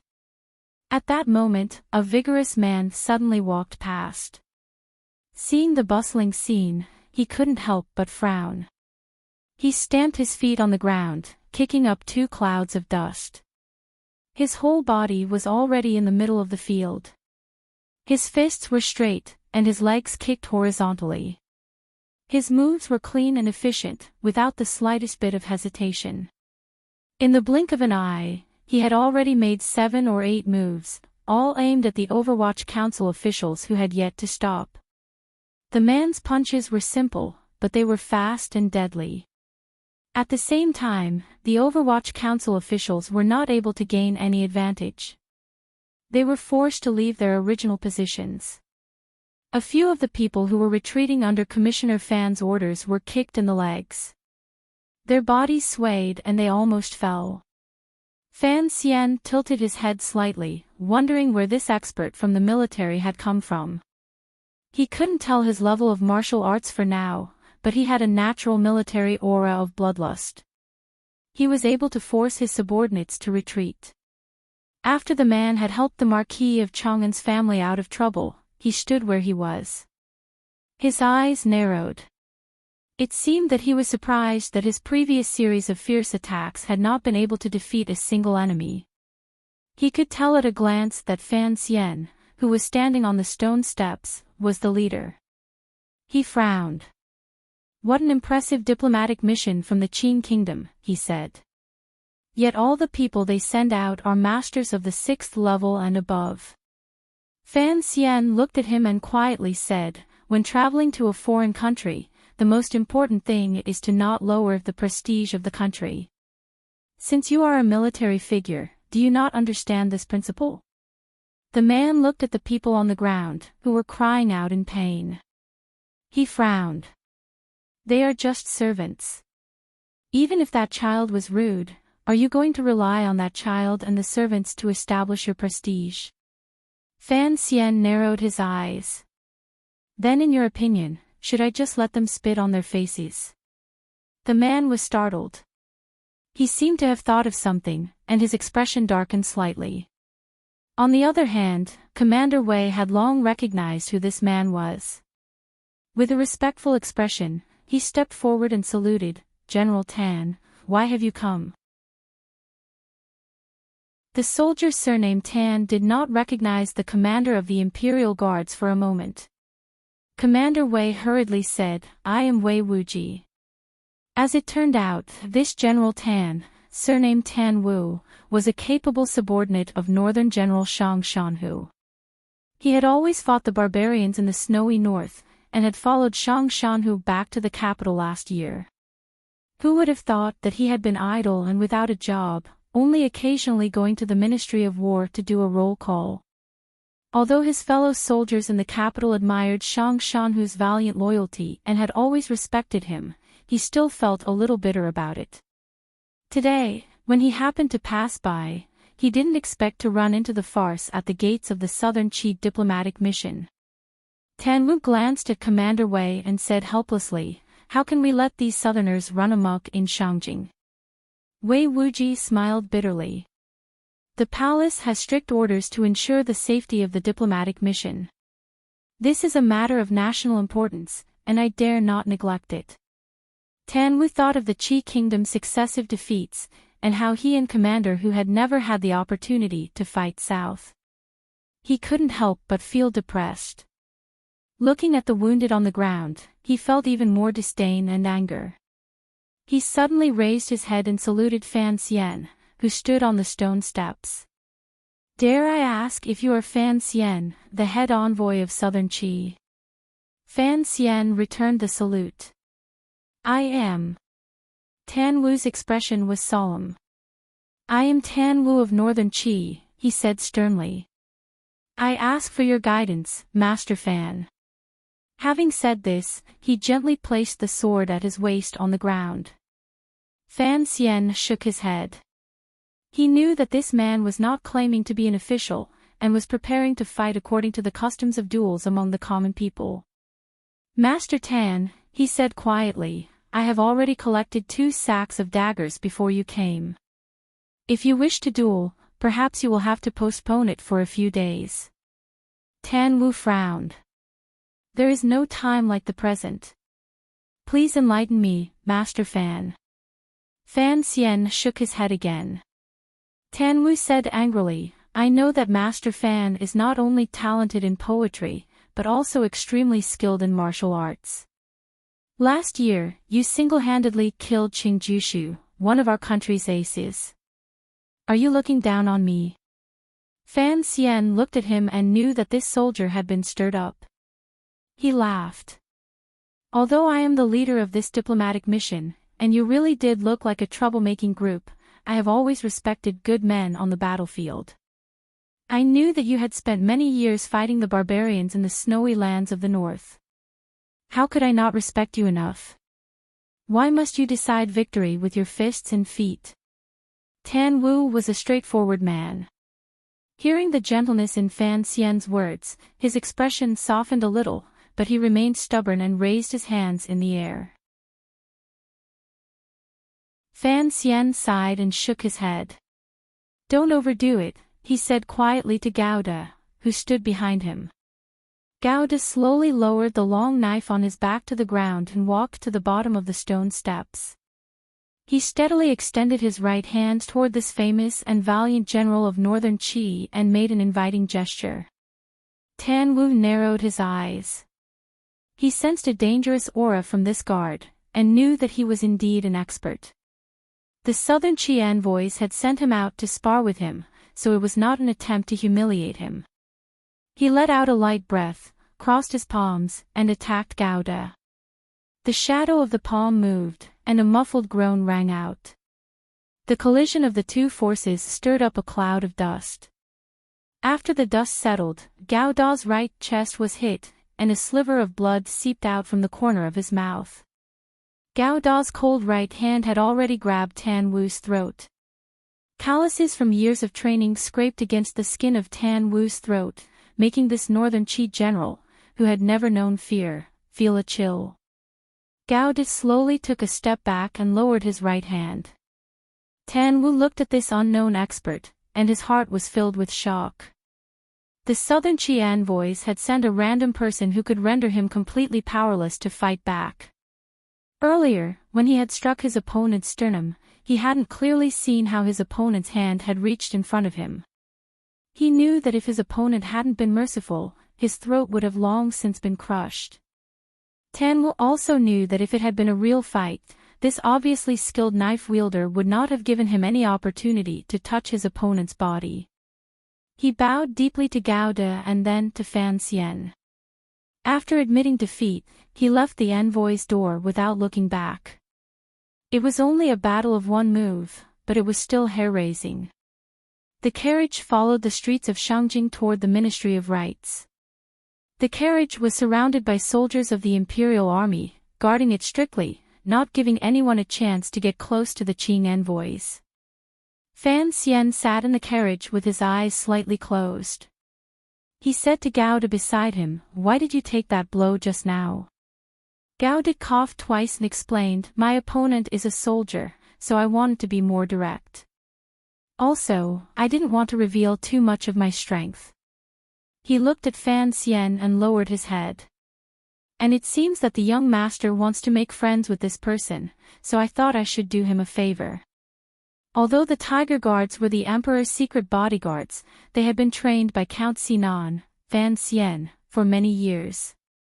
So Fan Xian looked at the 7 Tiger Guards who had accompanied him north the same way he looked at Ting Zijing and the other servants of his family. He looked at Gao De coldly and scolded, "I don't even know how many arms that Tan Wu has. How can I make friends with him? There are many strange people in this world." Tan Wu, aside from having some military bravery, has nothing special about him. Even if he were a strange person, would I have to make friends with him? Then wouldn't I be too busy for the rest of my life? Are you going to let me eat or not? Are you going to let me play or not? Gao De was stunned. Wasn't making friends with the best of every noble family's favorite thing to do? Had he done something wrong? But even if that was the case, what did it have to do with eating or having fun? Fan Xian rummaged in his clothes for a long time before finally finding a pill. He tossed it to Gao De and had him swallow it. Wang Qinian joked, "Is it Chin pies again?" Fan Xian said unhappily, "It's medicine for wounds." Gao De took it, but still didn't quite understand. "Didn't you say not to overdo it?" Fan Xian laughed and scolded him, "Which finger of yours touched Tan Wu's body?" Gao De was silent. "I don't know whose idea it was for Marquis Chang and's young master to come and make trouble." Wang Qinian's thoughts were mainly on what had happened earlier. Logically speaking, since the Emperor of Northern Qi was willing to carry out the agreement this time, and admired the commissioner, he had the Imperial Guards ensure the safety of the diplomatic mission. This should be enough to send a clear message to all the people in Shangjing. For someone to come and make trouble, this is a little strange. Don't forget, it seems that even the agreement between the 2 countries has been leaked. Fan Xian lightly knocked on the window of the carriage. Outside were Northern Qi soldiers, so the 3 of them spoke in very low voices. "It seems that Northern Qi is even more of a mess than we are in the south. It seems that the young emperor's grip on power is not firm enough. As long as it doesn't affect our mission, it's fine." He had been rather busy today. He had entered the palace in the morning, then chatted with the young emperor, walked with Hai Tang, and received a scolding at the gate of the diplomatic mission. On his first day in Northern Qi, he had been so busy that he hadn't even eaten. All he could think about was the cup of tea the Emperor of Northern Qi had given him. It would have been better if he hadn't thought about it, but as soon as he did, his stomach began to growl. Fan Xian laughed at himself, thinking that he really had a hard life. The reason he had been so tired today was because Fan Xian had made up his mind to drag Yan Bingyun out of Northern Qi's icy prison as soon as possible. Otherwise, if he were to eat and drink outside, he might not be able to eat to his heart's content.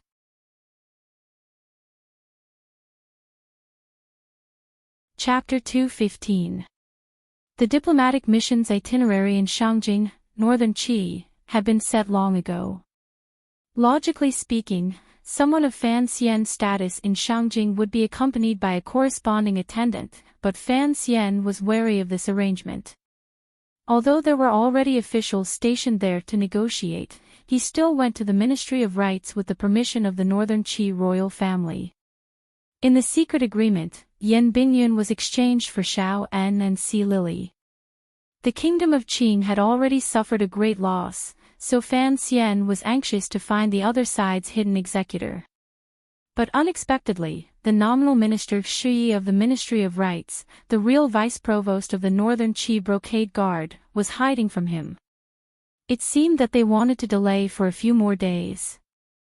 Fan Xian was furious. He waved his sleeves and walked out of the Ministry of Rites, ignoring the Qi officials. At the entrance of the Ministry of Rites, Ling Jing had already hurried over from the Chamberlain of Dependencies. He quietly shook his head at Fan Xian. The four of them got back into the carriage. Ling Jing said, Vice Minister Wei Hua disappeared after leaving the palace. We don't know where he went. Fan Xian sighed. It's probably the same elsewhere. The Qi people want to delay for a few more days. What's the point of delaying for a few more days? Wang Qinian frowned. They're going to hand him over anyway. I don't believe they can keep delaying. Fan Xian shook his head. We need to get Yan Bingyun out as soon as possible. How? Go to Wei Hua's house. Chang Ningho's house. Ling Jing said awkwardly. That's the Empress Dowager's brother. For us foreign ambassadors to rush over is a huge taboo. It's against the system, and I'm afraid it will cause a lot of trouble. Fan Xian laughed. It would be best if the Northern Qi Emperor's imperial censors could go to court tomorrow to accuse Chang Ningho of colluding with a foreign country. That would be even better. After the plan was decided, the carriage left the Ministry of Rites. The imperial guards followed, and in the distance, there were spies who looked like passers-by. Wang Qinian sat in the carriage, but he could smell them from afar. He whispered to Fan Xian, Commissioner, it should be the Brocade Guard following us. In any case, the Imperial Guards are with us. Are they afraid we'll get lost? Fan Xian whispered. Ignore them. Most importantly, don't be in a rush to contact the Council's people in Northern Qi. It's not good to bring unnecessary danger to those spies. The secret agents of Northern Qi, who had been ordered by the court to keep an eye on the diplomatic mission, were also curious. After leaving the Board of Rites, these envoys from the south were interested in going shopping, especially on Shangjing's most luxurious and extravagant street, Shushui Street. The street sold luxurious items such as glassware, which was not something the common people could afford. A secret agent frowned and asked, why are these southern barbarians strolling around Shushui Street? The subordinate beside him replied, it's rare for us to go abroad, so of course we have to buy some good stuff back. These southern barbarians are filthy rich now. If we don't buy some glasses, how are we going to explain to our families? Idiot! The spy in front cursed, all the glass in the world is produced by the Qin kingdom. Why would they need to come to Shangjing to buy it? There weren't many people on Shushui Street, but the people walking there were all pot-bellied people. Women with beaded hairpins all over their heads looked like they didn't have much silver in their pockets, but the banknotes were definitely much thicker than the books at home. The shops lined the street, and there was some distance between them, not too far away, not too close, just right. The signboards were even more eye-catching, placed vertically outside the shops. They were painted black with gold characters, but some of the gold characters had gradually faded. The rich owners didn't seem to want to change them. Upon closer inspection, one would realize that the signboards were very old, and the inscriptions were often made by famous people from 100 years ago, or even hundreds of years ago. The reason why the gold characters had gradually faded was that these merchants wanted to deliberately create an old-fashioned, honest atmosphere, and flaunt the aura of a century-old shop. Only the 7 shops in the center of Shushue Street were different. The signboards were all horizontal, and although they weren't brand new, compared to their surroundings, they seemed much younger.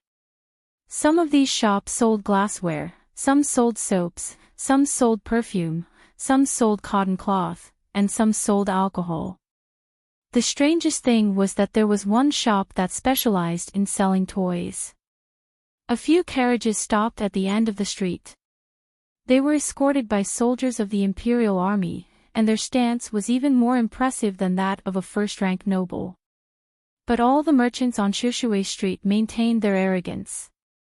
No one came out to welcome the guests. They just waited for the 4 people who got off the carriages to walk past one by one. The 4 of them walked all the way into Silk Street and finally stopped in front of the door of the shop that sold cotton cloth. The young man with the most delicate features scratched his head as if he didn't understand why cotton cloth was considered a luxury item. After entering the shop, the owner explained to the few unfamiliar guests, speaking of growing cotton, legend has it that there was a genius with the surname Wang who did it hundreds of years ago. However, the method was gradually lost, and no one used it anymore. It wasn't until 20 years ago, when our old boss was gifted by the heavens, that he was able to pick up this method again. Everyone, please take a look. This cotton cloth is warmer than silk, and it's cheap. It's of good quality, and it's not much worse than the South Qing's capital. The handsome young man seemed to be very interested and said, "Let me try 1 foot." The owner's face darkened. He recognized the young man's Qing accent and cursed, "So it's a fellow countryman. I say, sir, how can we Qing people come to northern Qi to buy cotton cloth? Furthermore, other people buy them in bundles. You, on the other hand, try 1 foot." The young man chuckled and cupped his hands in apology. He left the shop and raised his head to look at the words on the horizontal signboard. He furrowed his brows and said, "This handwriting is really ugly." The owner was furious and scolded, "This was personally written by our old owner. You don't know what's good for you. Get out of here." The young man chuckled and led his 3 subordinates to another shop on the side.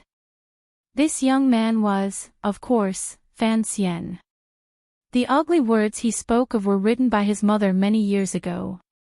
The handwriting was not much different from the handwriting on the letter in the box. It was exactly as ugly as the handwriting on the letter. After walking for a while, Fan Xian realized that these shops were all businesses of Qing royal merchants in northern Qi. Of course, many years ago, they were all businesses of the Yi family. Just by looking at the things they sold, he knew that his mother must have made a lot of money from the hands of the world's nobles. Walking on Shushue Street, among the signboards his mother had written, Fan Xian was a little dazed. It seemed that he didn't want to go any further. "Sir, what are we doing here instead of going to Chongningho's manor?" Lin Jing asked worriedly. Fan Xian was a little surprised. He came to his senses and smiled. "Of course we're here to buy a gift. There's no reason to come empty-handed." As he said this, he had already lifted the corner of his robe and stepped into the largest glass shop. There were all sorts of glass products on display in the shop, all of them extraordinarily beautiful. There were flat wine cups, double-eared cups, and transparent jade pots. They were mainly wine utensils, but there were also all sorts of small utensils, including glass insect boxes, all sorts of chess sets, and even a crystal-clear oil lamp. The whole shop was as dazzling as crystal. Fan Xian felt a faint sense of pride. Although he seemed to have spent most of his time in this world and hadn't done anything earth-shattering, looking at the things his mother had left behind, he couldn't help but think, if someone had already done it, what was there left for him to do? The shopkeeper had already heard their conversation and knew that they were fellow Southerners. He smiled. "Gentlemen, it's not that I don't want to do business with you, but if you were to buy glass in Shangjing, it would be a bit of a loss." Fan Xian smiled. "I know. Shangjing must be a lot more expensive than here in the kingdom of Qing. But I see that Northern Qi's palace uses a lot of glass. Don't they think it's expensive? The shopkeeper beamed. Who's the stupidest customer in the world? Of course it's the emperor. I heard that the deal with the Northern Qi Palace was the biggest deal our old master ever made. That amount scared the rest of the world's rich merchants silly. Fan Xian smiled proudly. You're quite bold to say that. You're in Northern Qi. Aren't you afraid that the officials will catch you? I'm not afraid. As long as the kingdom of Qing remains the most powerful country in the world, we merchants will not be bullied wherever we go. Even so, the shop owner still lowered his voice and continued, the phrase, the dumbest customer in the world, isn't something I can say. I heard from my master, and it was also said by my old boss back then. Fan Xian smiled and suddenly asked, is your master a big leaf or a few leaves? The shopkeeper was startled. He raised his head to look at Fan Xian, as if he couldn't believe that this handsome young man knew so much. For a moment, he forgot to answer. Lin Jing smiled. This is Master Fan Xian, the head envoy of this diplomatic mission. Although you're far away in the north, I'm sure you know who Master Fan is. Master Fan. That was the shopkeeper of all the royal merchants in the coming years. The shopkeeper paled. He quickly lifted his robe and knelt before Fan Xian.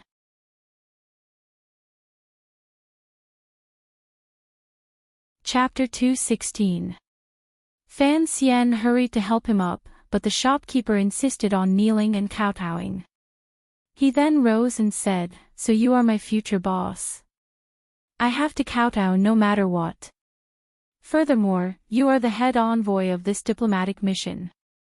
I am in a foreign country, and even if I wanted to pay my respects to the people back home, I would have nowhere to go.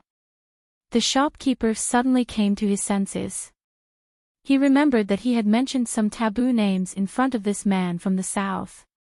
He couldn't help but ask, Master Fan, what brings you to my humble shop? Northern Qi was, after all, far away from the Qing emperor, so the merchants here were a bit more daring. That was why they still kept their old signboards and kept mentioning the old boss they were so proud of. Fan Xian looked at the shopkeeper's expression and knew that he was afraid these words would get back to the capital and offend the royal family, who now controlled all the businesses outside of Qing. He smiled and told the shopkeeper why he had come. He wanted the shopkeeper to pick out a few exquisite glass wine utensils. What are they used for? Asked the shopkeeper curiously. He had originally thought that Master Fan was taking advantage of this diplomatic mission to check out the business he would be managing in the future. He didn't know that Fan Xian was actually planning to buy glass products. Ling Jing explained a bit, and the shopkeeper hurriedly called out his assistants. A few agile assistants listened and hurried into the storeroom. It seemed that the truly high-end goods were not stored in the front of the shop. While they waited, Fan Xian and the shopkeeper began to chat. The shopkeeper knew what Fan Xian wanted to know, and didn't dare to hide anything. He gave him a rough estimate of the number of glass products that Qing had exported to Northern Qi over the years. Although it was only a rough estimate, Fan Xian was still somewhat surprised. There was only one glass shop in Shangjing, and its annual revenue was terrifying. It was no wonder that despite the wealth of the kingdom of Qi, they were only on par with the kingdom of Qing in terms of wealth. The shopkeeper suddenly sighed. But for some reason, the goods sent from the capital have not been as good as before, and there is nothing new, so business has been a bit worse. How bad is it compared to when it was at its peak? Asked Fan Xian. About 30% off. Fan Xian pondered for a moment. He knew where the problem was. After the Yi family had been taken into the palace treasury, the eldest princess had full control. Even if that crazy woman was someone with great political wisdom and skill, when faced with something completely new like glass soap, she would probably still be clueless. Since the quality of the glass was poor, there must have been a problem with the ingredients and process. Since the shopkeepers of Qingyu Hall could not do it themselves, there was no way they could make adjustments. But business was only 30% off. It seemed that the eldest princess knew the importance of these businesses to the kingdom of Qing's economy, and did not cause trouble. But business was only 30% off. While they were talking, the young workers had already brought out the most precious glass bottles in the shop. Fan Xian picked one up and squinted at it against the sunlight outside the shop. He found that there was not a trace of impurity in the glass. It was indeed much better than the glass windows in the capital. He couldn't help but smile and say, "These are the ones." The shopkeeper hurriedly called for the shopkeeper to wrap it up. Unexpectedly, Fan Xian waved his hand. "Don't worry." The shopkeeper did not understand what he meant, and could only listen. Suddenly, the shopkeeper looked troubled. Fan Xian had already noticed it. "What is your surname?" he asked. "My surname is Yu," replied the shopkeeper quickly. "An apprentice of Qingyu Hall with the surname Yu." Fan Xian smiled to himself. "Is there something troubling you, shopkeeper Yu?" The shopkeeper smiled wryly. "Master Fan, these glass bottles were prepared for the Empress Dowager's birthday at the end of the month." Fan Xian was slightly surprised. "Could it be that the nobles of Northern Qi ordered these gifts for your birthday? Then I can't accept them. Shopkeeper Yu, please give me a few more." Shopkeeper Yu was surprised. He did not expect such a high-ranking official to be so easy to talk to. He quickly explained, "We didn't order them, because the nobles of Northern Qi always knew that our shop always had a few good items. Speaking of which, these glass bottles are not the most expensive gifts, but the rules of the palace treasury are strict. This month is usually a rich month, and if you take these, when you report to the south at the end of the month, you will be short a lot of money. I'm afraid that the people of the palace treasury will." Before he finished speaking, Fan Xian understood what the shopkeeper was afraid of. He smiled. "Don't worry, of course they will pay you." Wang Qinian also laughed. "Afraid that the palace treasury will check your accounts? Don't you know that the person in front of you is the future master of the palace treasury?" Shopkeeper Yu stammered as he wiped the sweat from his forehead. In his heart, he thought, even if this Master Fan is the future master of the palace treasury, the problem is that the person in charge of the thousands of businesses in the world right now is not a master. Suddenly, Fan Xian patted his pouch and smiled bitterly. "It seems that I forgot to bring something on this trip to Northern Qi." Everyone silently understood. As the head of the diplomatic mission, Fan Xian's trip to Northern Qi was naturally a public one. Although he had some spare silver on him, there was no way he would have prepared so many banknotes. Shopkeeper Yu continued to wipe his sweat. "Master, if this is official business, then naturally it should be reported to the public accounts. Master, please write a list, and I will send it back to the capital. That should be enough to pay off the bill. A promissory note. That's a good idea." Fan Xian thought to himself. He accepted the brush, ink, and paper that he had prepared earlier. He thought that this shopkeeper Yu was very observant. He had probably seen too many cases of envoys writing promissory notes. He scribbled a few lines on the paper, and shopkeeper Yu carefully wrote down the amount of money. When it was Fan Xian's turn to sign, he hesitated. He turned around and asked Wang Qinian, "Does the council have money?" Wang Qinian smiled bitterly. 1/3 of the council's finances are provided by His Majesty, and 2/3 by the Ministry of Revenue, which is your father. In recent years, things have been a little tight. Fan Xian turned to look at Gao De. "You follow your father, so of course the Tiger Guards are rich." Gao De saw the young master looking at him, and his face was filled with embarrassment. Young master, the old master is very strict with the Tiger Guard's finances. Fan Xian sighed and looked at Lin Jing. It seems that I will have to use the name of the office of the Grand Herald. Lin Jing held back a bitter smile. He thought, you are clearly eating the office of the Grand Herald. What else can I say? Anyway, it was all public accounts, so Lin Jing did not feel bad. He even joked, the palace treasury and the external treasury are always inferior to the national treasury. This was very true. Whether it was the palace treasury, which was currently managed by the eldest princess, or the Ministry of Revenue, which was managed by Count Sinan, in the end, it was still the money of the kingdom of Qing. Fan Xian and Lin Jing, the envoy and deputy, confidently signed their names. They glanced at the 2,000 taels of silver on the paper, and then walked out of the glass shop. They did not have any attendants following them, so shopkeeper Yu carefully instructed the workers to carry the precious glass bottles and follow them out.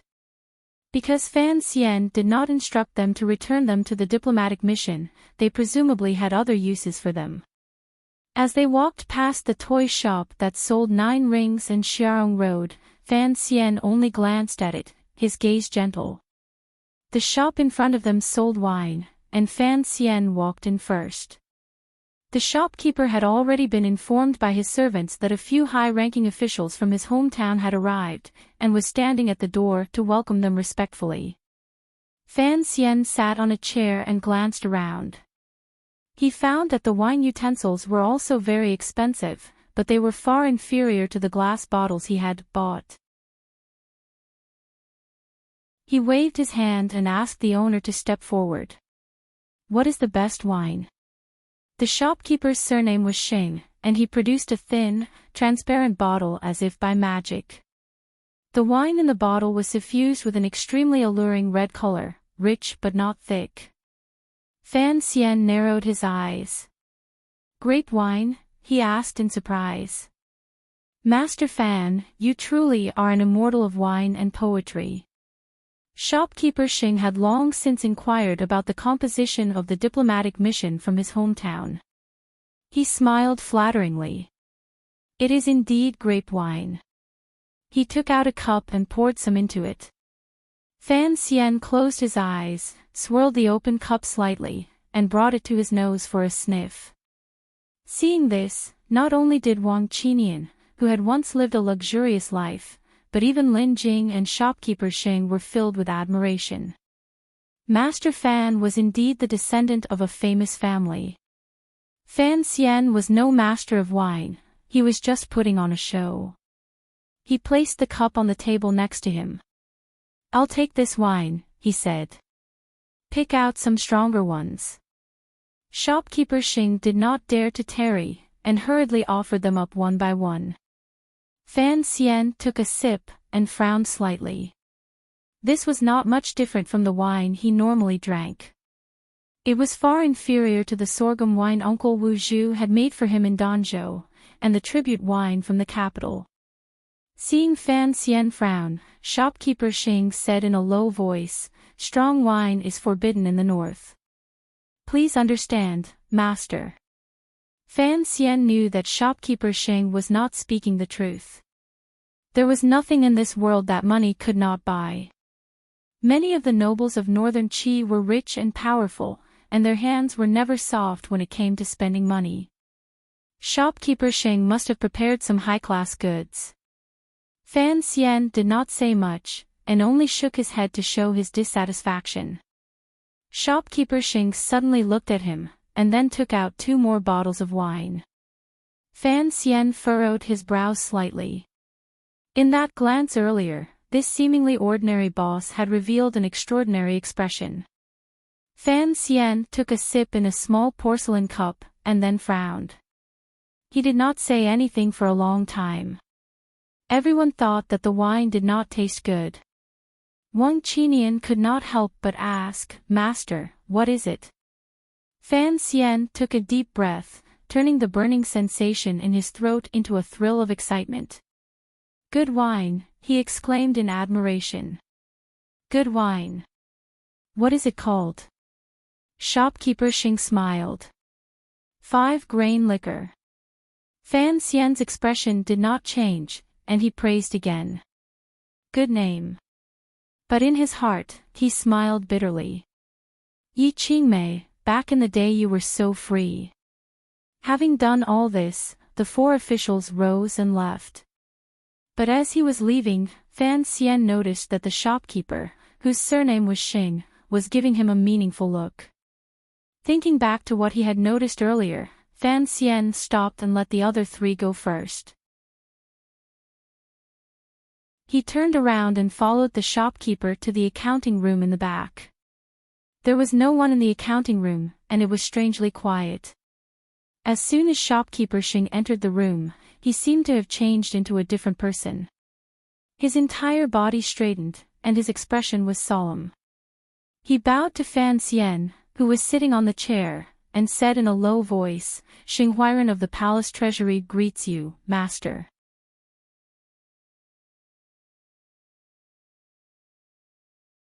Chapter 217. Fan Xian's expression did not change. He had expected this. Today's trip to Shishui Street was, on the surface, secondary. The key was to see how the palace treasury was doing in the north. So when he heard Xing Huairan call him son-in-law, he was not surprised. After all, the palace treasury was still managed by the eldest princess, and there would always be some of her trusted aides hidden in northern Qi.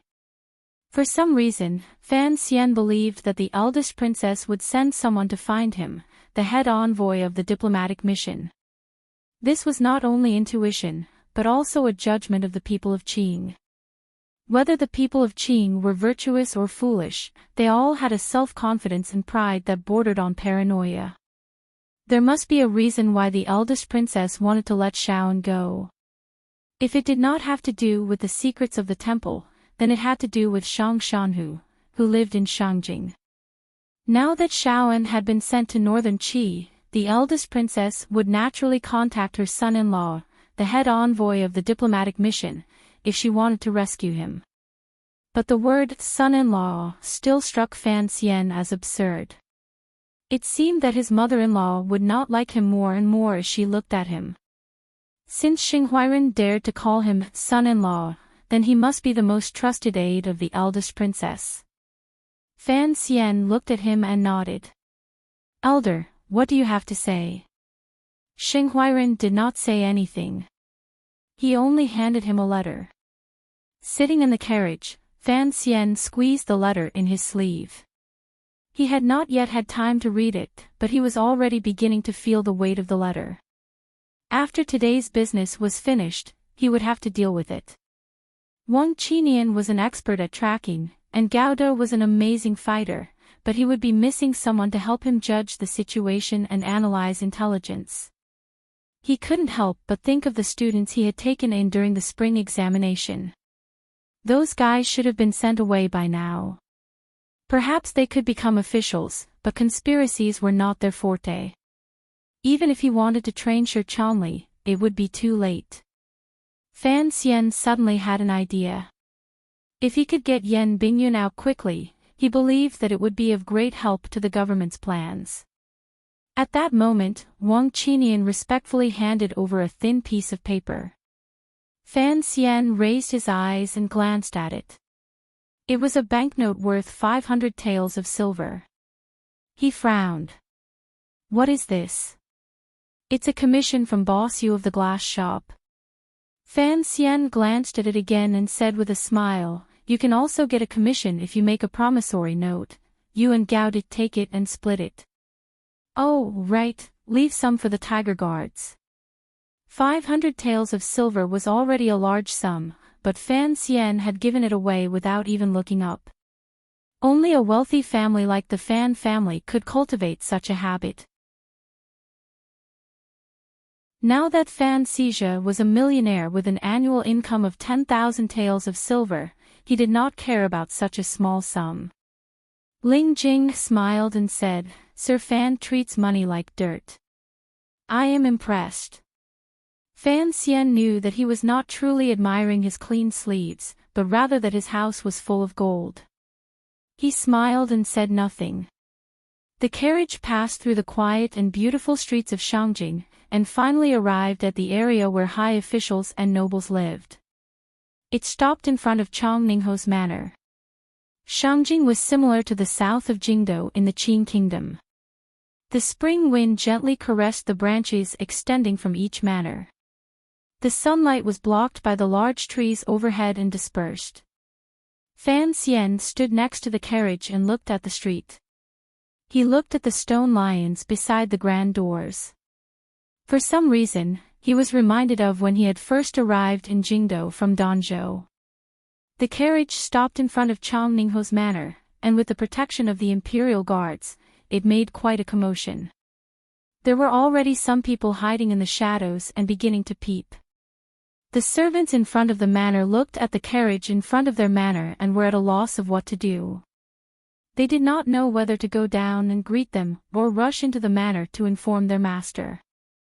These servants could all see that the newcomer was dressed very clearly. It was an envoy from the Qin kingdom. Who in this world had ever heard of an envoy coming to the manor of another country's minister? If this was a journey permitted by both countries, then Chang Ningho's manor would have long since made preparations. How could it be so quiet? The concierge swallowed a mouthful of saliva, wondering what the hell was going on. Could it be that these envoys did not understand the rules? Today, the envoy was not on official business, and Fan Xian had carelessly thrown off the accompanying officials from the office of the Grand Herald, so only Commander Wei was from Northern Qi. Seeing that Fan Xian and the others were about to charge into Chang Ningho's manor, Commander Wei became anxious and stepped forward to stop them. Master Fan, you must not do this. Without the permission of the court, an envoy cannot interact with a court official. If Master Fan and Chang Ningho really are on good terms, then you must not go in like this. What if you bring trouble to Chang Ningho? Chang Ningho was Empress Dowager Wei's brother. What trouble could there be? Fan Xian muttered to himself. It would be best if they could bring him trouble. His son had been hiding from him all day. But he smiled and said, "It's fine, it's fine. This morning, I spoke to His Majesty in the palace, and His Majesty did not object. Why should I be afraid of people gossiping?"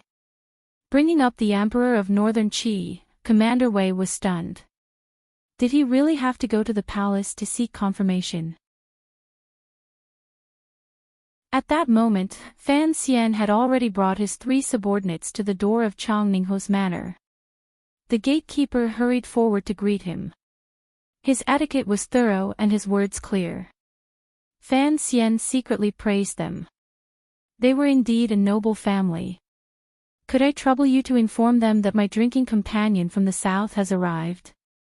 Fan Xian had finally learned some of the quintessence of this ability to be familiar with people after a year of training in the officialdom and wine circles. The gatekeeper was stunned. The Marquis had indeed gone on a diplomatic mission to the south last year, and he had heard that he had gotten drunk quite a few times in the south. Could it be this young envoy? But he did not dare to immediately inform the Marquis. After all, it was a serious matter for a foreign official to enter the manor. Just as he was in a dilemma, he suddenly heard a sound from the corner door. A man came out and bowed to Fan Xian.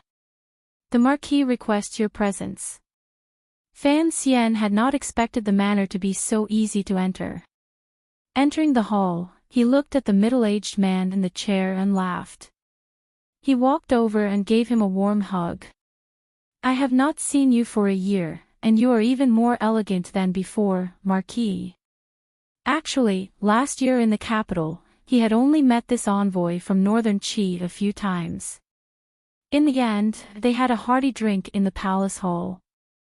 He only vaguely remembered the man's face. Chang Ningho was the brother of the emperor, and his status was incomparably noble. He had never encountered such a warm greeting. He coughed and said with a slight headache, I have not seen you for a year, and your reputation is even greater than before. What brings you here today? I entered Shangjing yesterday, and this morning I chatted with His Majesty for a while. As a matter of fact, I did not know many people in Shangjing, so of course I had to pay you a visit. Chang Ningho was born with a white face and swollen eyes. He was in his 40s or 50s, and the signs of excessive drinking could not be erased. Fan Xian was close enough to smell the alcohol on him. It seemed that he had been drinking through the night. Fan Xian was secretly happy. It seemed that he had bought the right gift. Not only was Chang Ningho fond of wine and women, but he was also a pedantic fellow.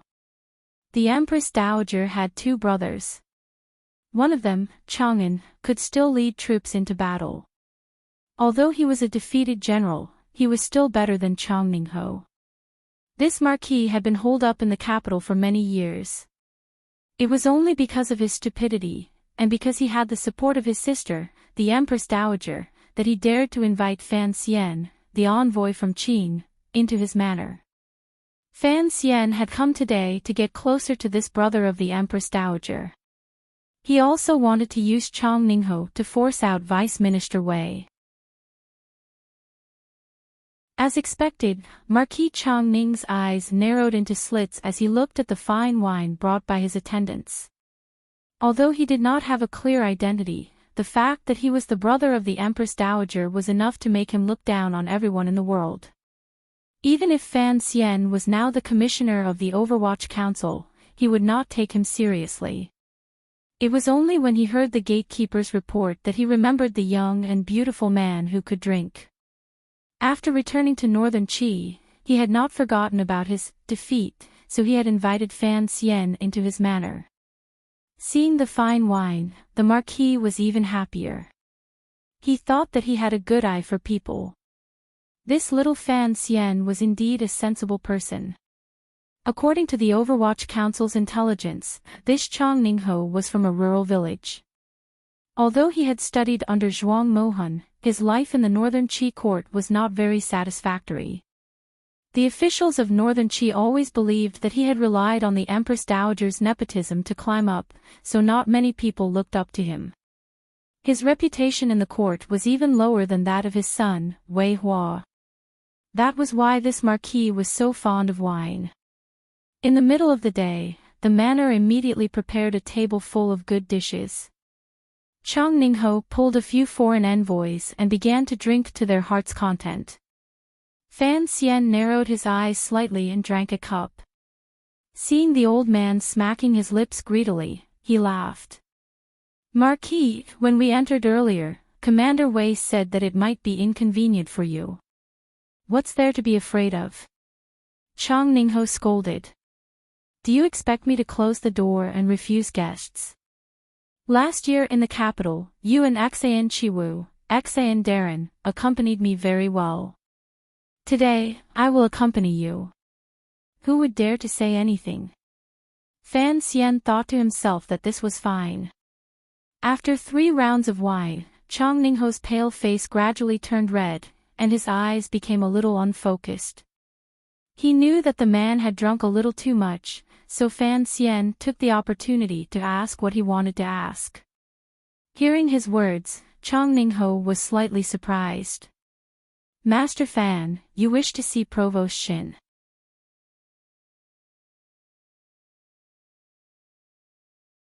Chapter 218. Fan Xian smiled.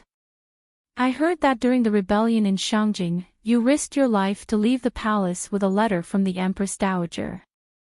You mobilized the brocade guards under Sir Shin, and only then did you manage to salvage the situation.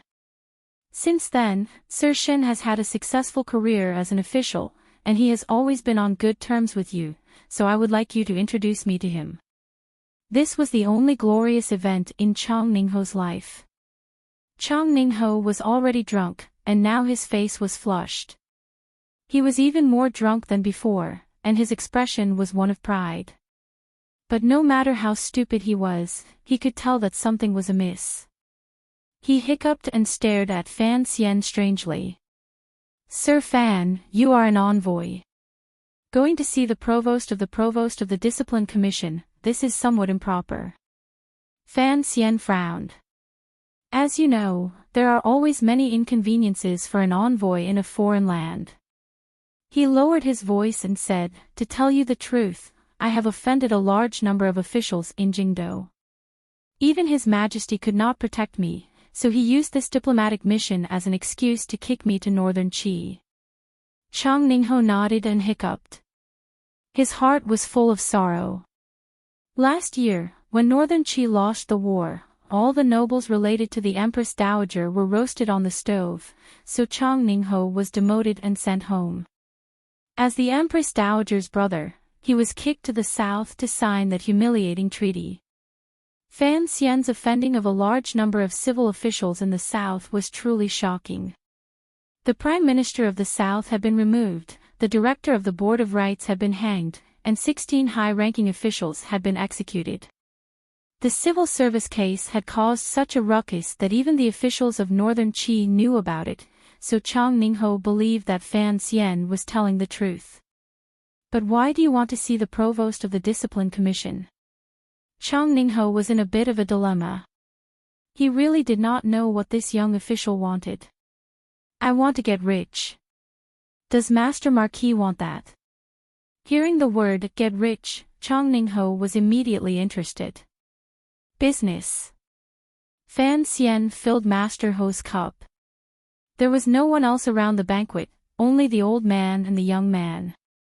Fan Xian spoke in a low voice, "Master Ho, you must have heard that I will take over the palace treasury in the south by the year after next.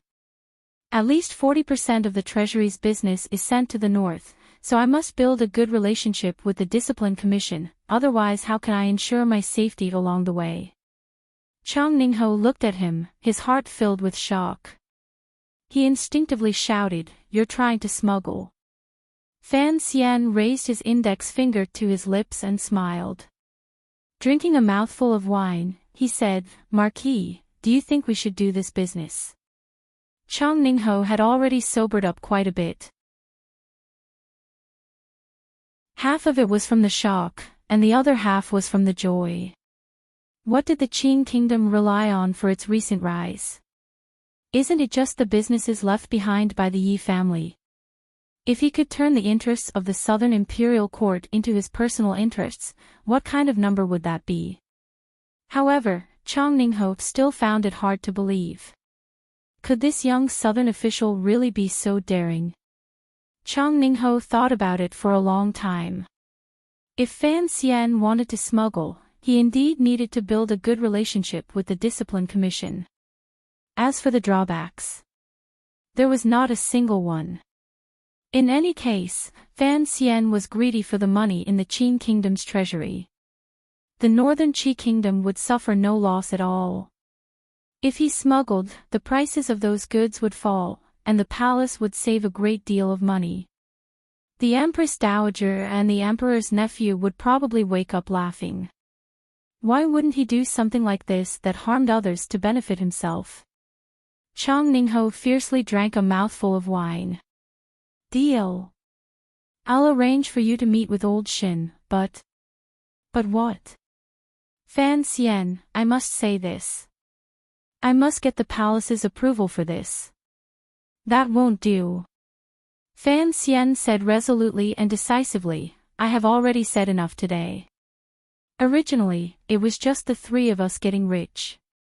If the Marquis plays this game, then wouldn't my head be tied to the belt of the Northern Qi court?" Chang Ningho knew that Fan Xian's words were reasonable, but he still smiled bitterly. "I don't dare to take responsibility for such an important matter." "Then please consider it, Marquis," said Fan Xian coldly. Fan Xian said coldly, "However, this matter involves the lives of my family, so the Marquis' mouth must be sealed." A vicious look suddenly flashed in Fan Xian's eyes. Chang Ningho saw this look, but the Marquis was not afraid at all. Instead, he laughed coldly and thought to himself, "You, a civil official, actually want to play such underhanded tricks. You're no match for the Discipline Commission. Perhaps Chang Ningho had been shocked by the huge amount of money that could be brought about by smuggling, but he had forgotten Fan Xian's true identity, which was very similar to that of the Discipline Commission. Fan Xian looked at Chang Ningho's expression and knew that his bait today was just about enough. He chuckled and changed the subject. He told Chang Ningho about the conflict between the diplomatic mission and Chang Ningho's manor, and asked Chang Ningho to help mediate. Chang Ningho's mind was occupied with arranging for Fan Xian to meet with Commander Shin, and thinking about how to enter the palace and persuade the Empress Dowager to do this profitable business. Hearing Fan Xian's words, he naturally agreed. "That brother of mine doesn't know how to do proper business," he scolded. "He only knows how to cause trouble. Don't worry, I'll handle this matter." Not having eaten and drank to his heart's content, Envoy Fan left the manor and boarded the carriage, preparing to return to the diplomatic mission. Just then, he suddenly heard the hurried sound of hooves in front of him. It stopped next to the carriage. Fan Xian lifted the curtain and saw that it was indeed the eldest son of Chang Ningho's family, Wei Hua, the vice minister of the office of the Grand Herald, who had hurried back.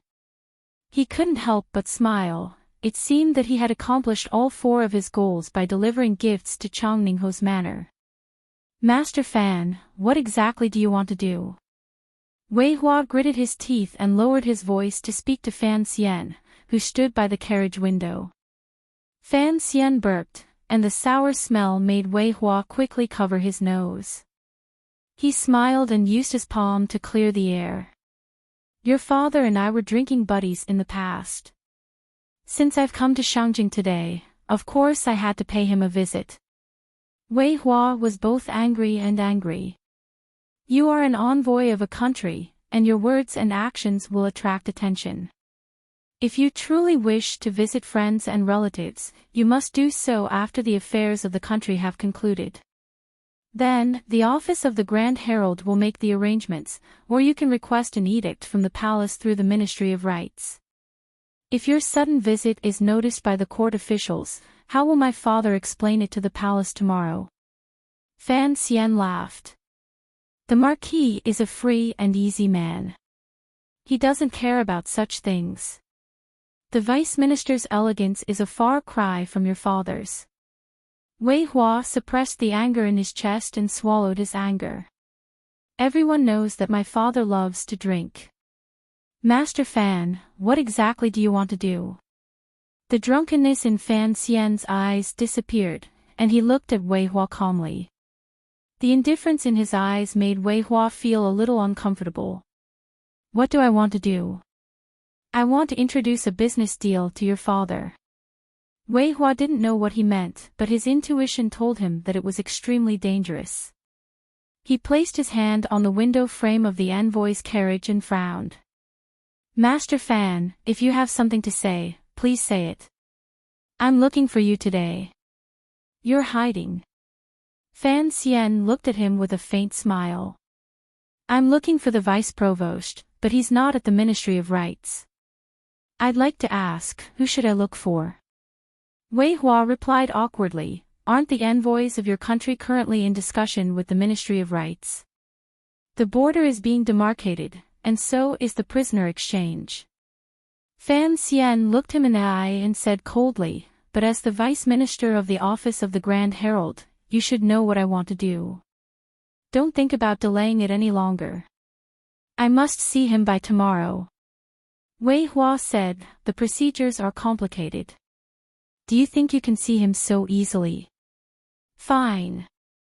I'll come see your father tomorrow." Fan Xian was so angry that he laughed. Drink, talk, and then discuss business.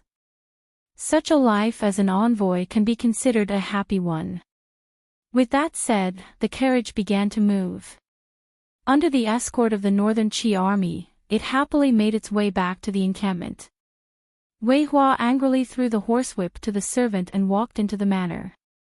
Along the way, he asked when Fan Xian had come and what he had done. After hearing that Commander Wei had accompanied him all the way, his heart calmed a little. Presumably, the emperor's officials would not be able to use this matter to make a fuss. Entering the reception hall, Wei Hua saw that Marquis Chongning was still enjoying his wine. Wei Hua was furious, but he suppressed his emotions and respectfully bowed to Marquis Chongning. Seeing that his most promising son had returned, Chongningho smiled and said, "Come, come, come. We have a guest today. It's that Fan Xian I've always mentioned. Hey, that kid, he actually managed to get 2 jars of the liquor from the Shushui street store." Wei Hua finally couldn't take it anymore. He sighed and said, "Father, he's an envoy from an enemy country. Who knows how many people in the court are watching our Chongningho and Chongningho families. Could you?" Before he could finish, Chongningho was already howling, "What? I'm the Empress Dowager's brother.